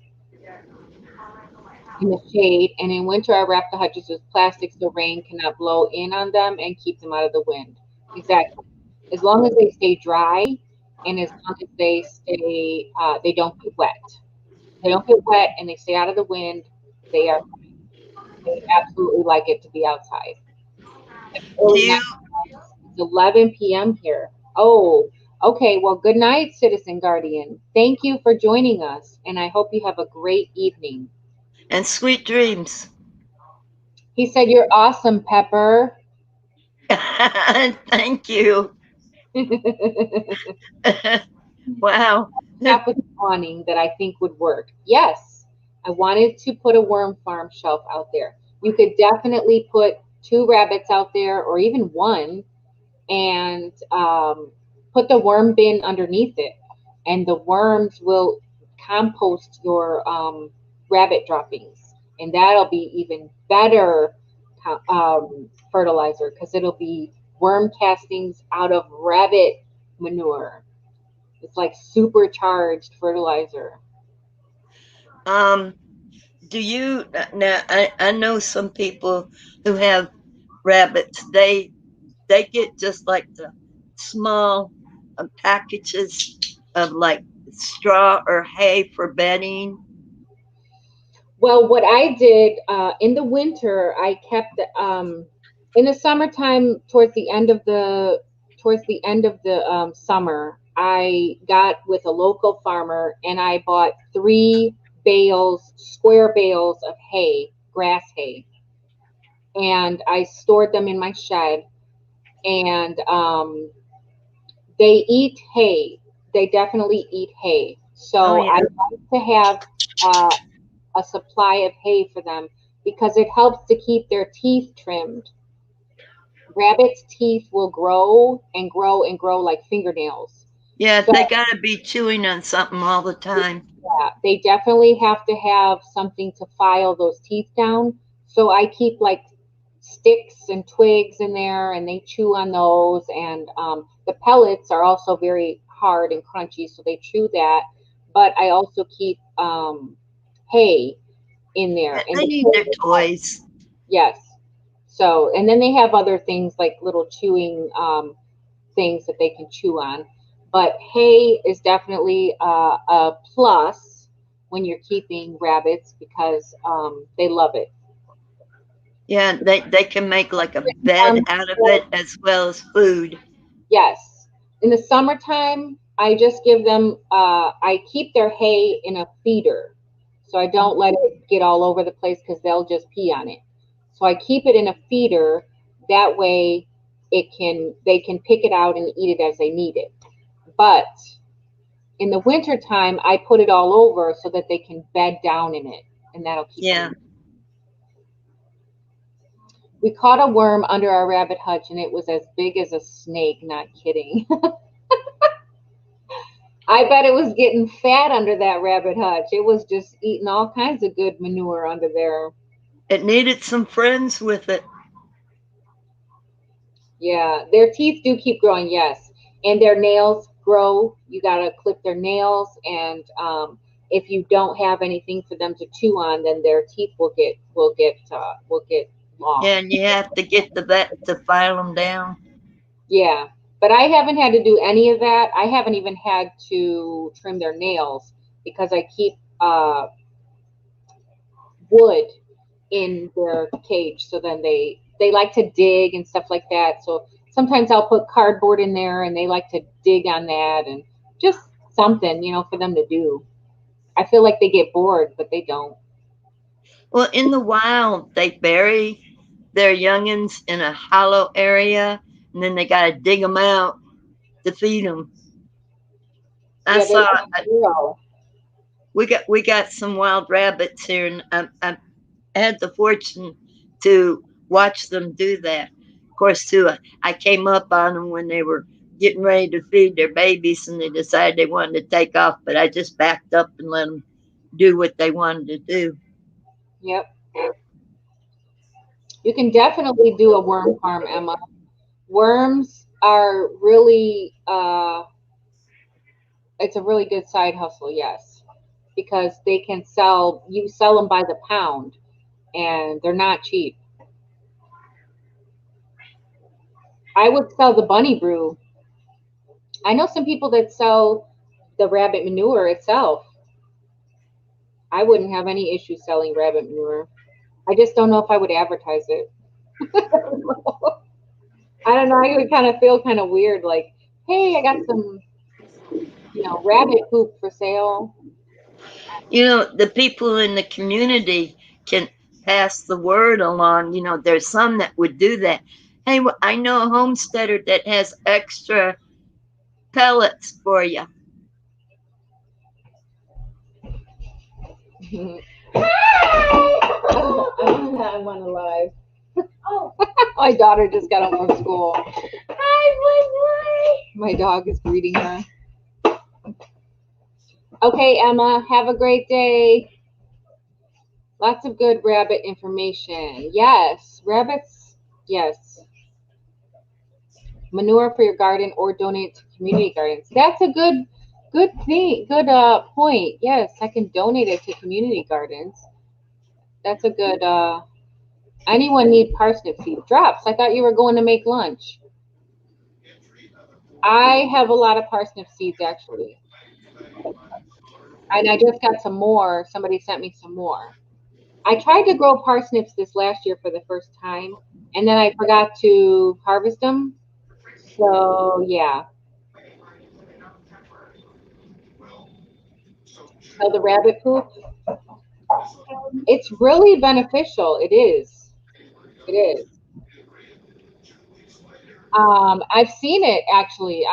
I've been on Facebook Marketplace and people do sell it. And eBay, I've seen it for sale on eBay. It's expensive too. I think it's like $5 a pound or something like that. Yeah, I don't know. I was gonna do that, drops. I was going to leave it in the ground and get seeds, but then I thought about how many seeds I already have, and uh, I weighed the fact of whether I wanted seeds or whether I want to use that ground. So I pulled them out, and I decided that I want to use the ground. My desire to use the ground is greater than my desire to get seeds from parsnips. So I pulled them out.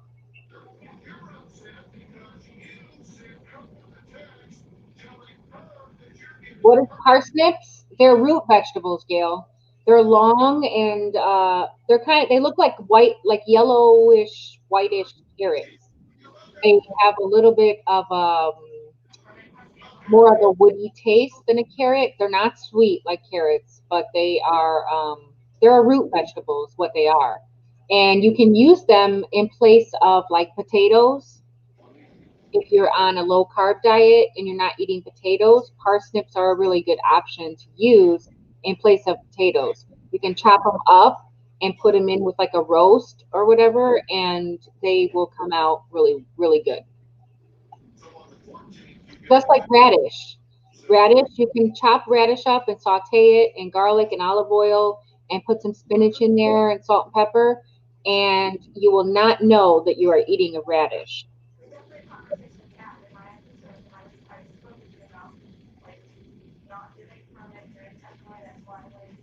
The one seed challenge, yes. If you haven't seen the video on the one seed challenge, it is going around, and Scott Head was the start of the challenge, and he started it last year, and it did really well. So he's continuing it this year.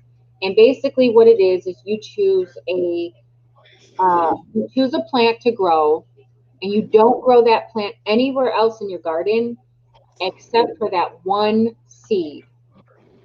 So this year I'm doing a white eggplant because I'm not going to grow that in my garden.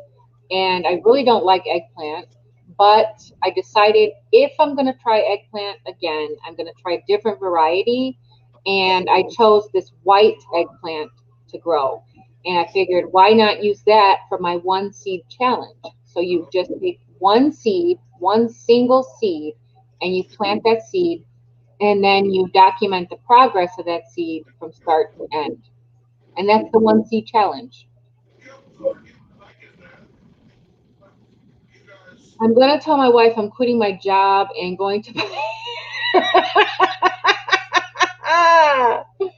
Oh, that's funny, Joe. Oh my gosh, she will kill you. I'm going to buy 200 rabbits. You won't have to buy 200 rabbits, Joe. Rabbits multiply every 30 days. Okay? So if you want 200 rabbits, you only have to start out with a couple. And by the time, within a few months, you'll have 200 rabbits, I guarantee you. Yeah, he only needs to start off with one pair, you know, and but he needs to get a second male to increase that second set. Or no, actually it's a second doe because you don't want to wear your doe out. So Well, yeah, you alternate the girls. You get one buck, and he can take care of both girls. So you breed this one this month, and then you breed that one the next month, and they can breed. They can breed like within a couple weeks after having a litter. They breed yeah. that fast. It's better if you keep them apart while they're nursing, though. Yes, definitely. Otherwise, the female will get really ugly. I don't know, Gail. I had to just put a handful of seed in my hand, and I had to figure out which seed looked like it was the most promising, and then I took that seed. That's how I chose one seed. And I don't know. And I chose that eggplant because I know that I'm not going to grow any more eggplant in my garden. So I figured what better time and way to grow an eggplant than to just choose one seed.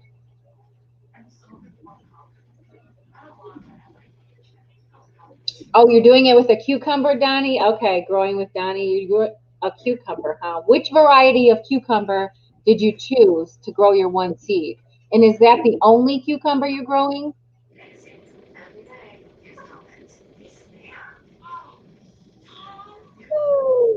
You'll be a legend, all right.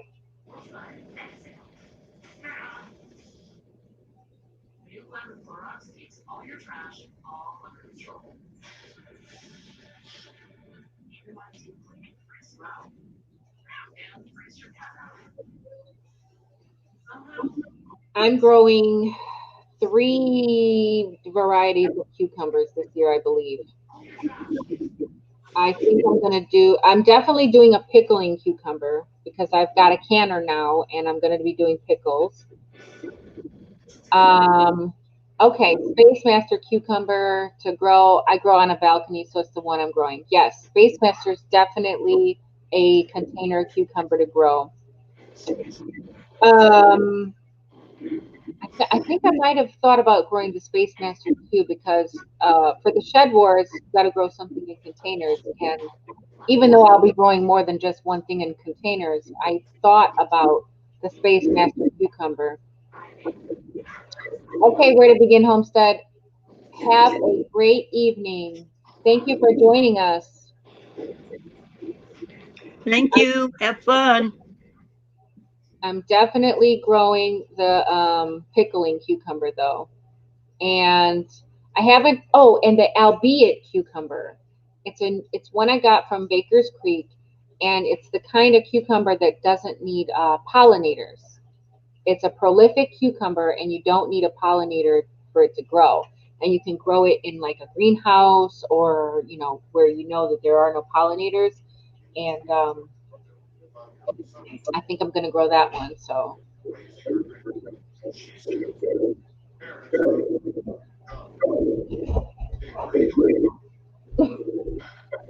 zinc. So yeah. All right, guys.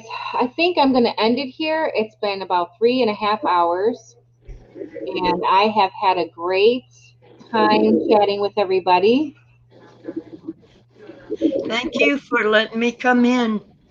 You're welcome. Thank you for joining me, Pepper. It is Hey, just, I have fun. it's a self-pollinated cucumber is what it is growing with Donnie.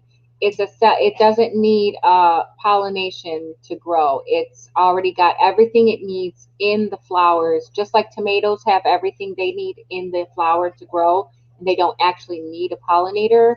This cucumber is the same way. All right, guys, have a great day and enjoy the rest of your evening. And until next time, the more you know, the more you grow. Yep. Bye, guys. Bye.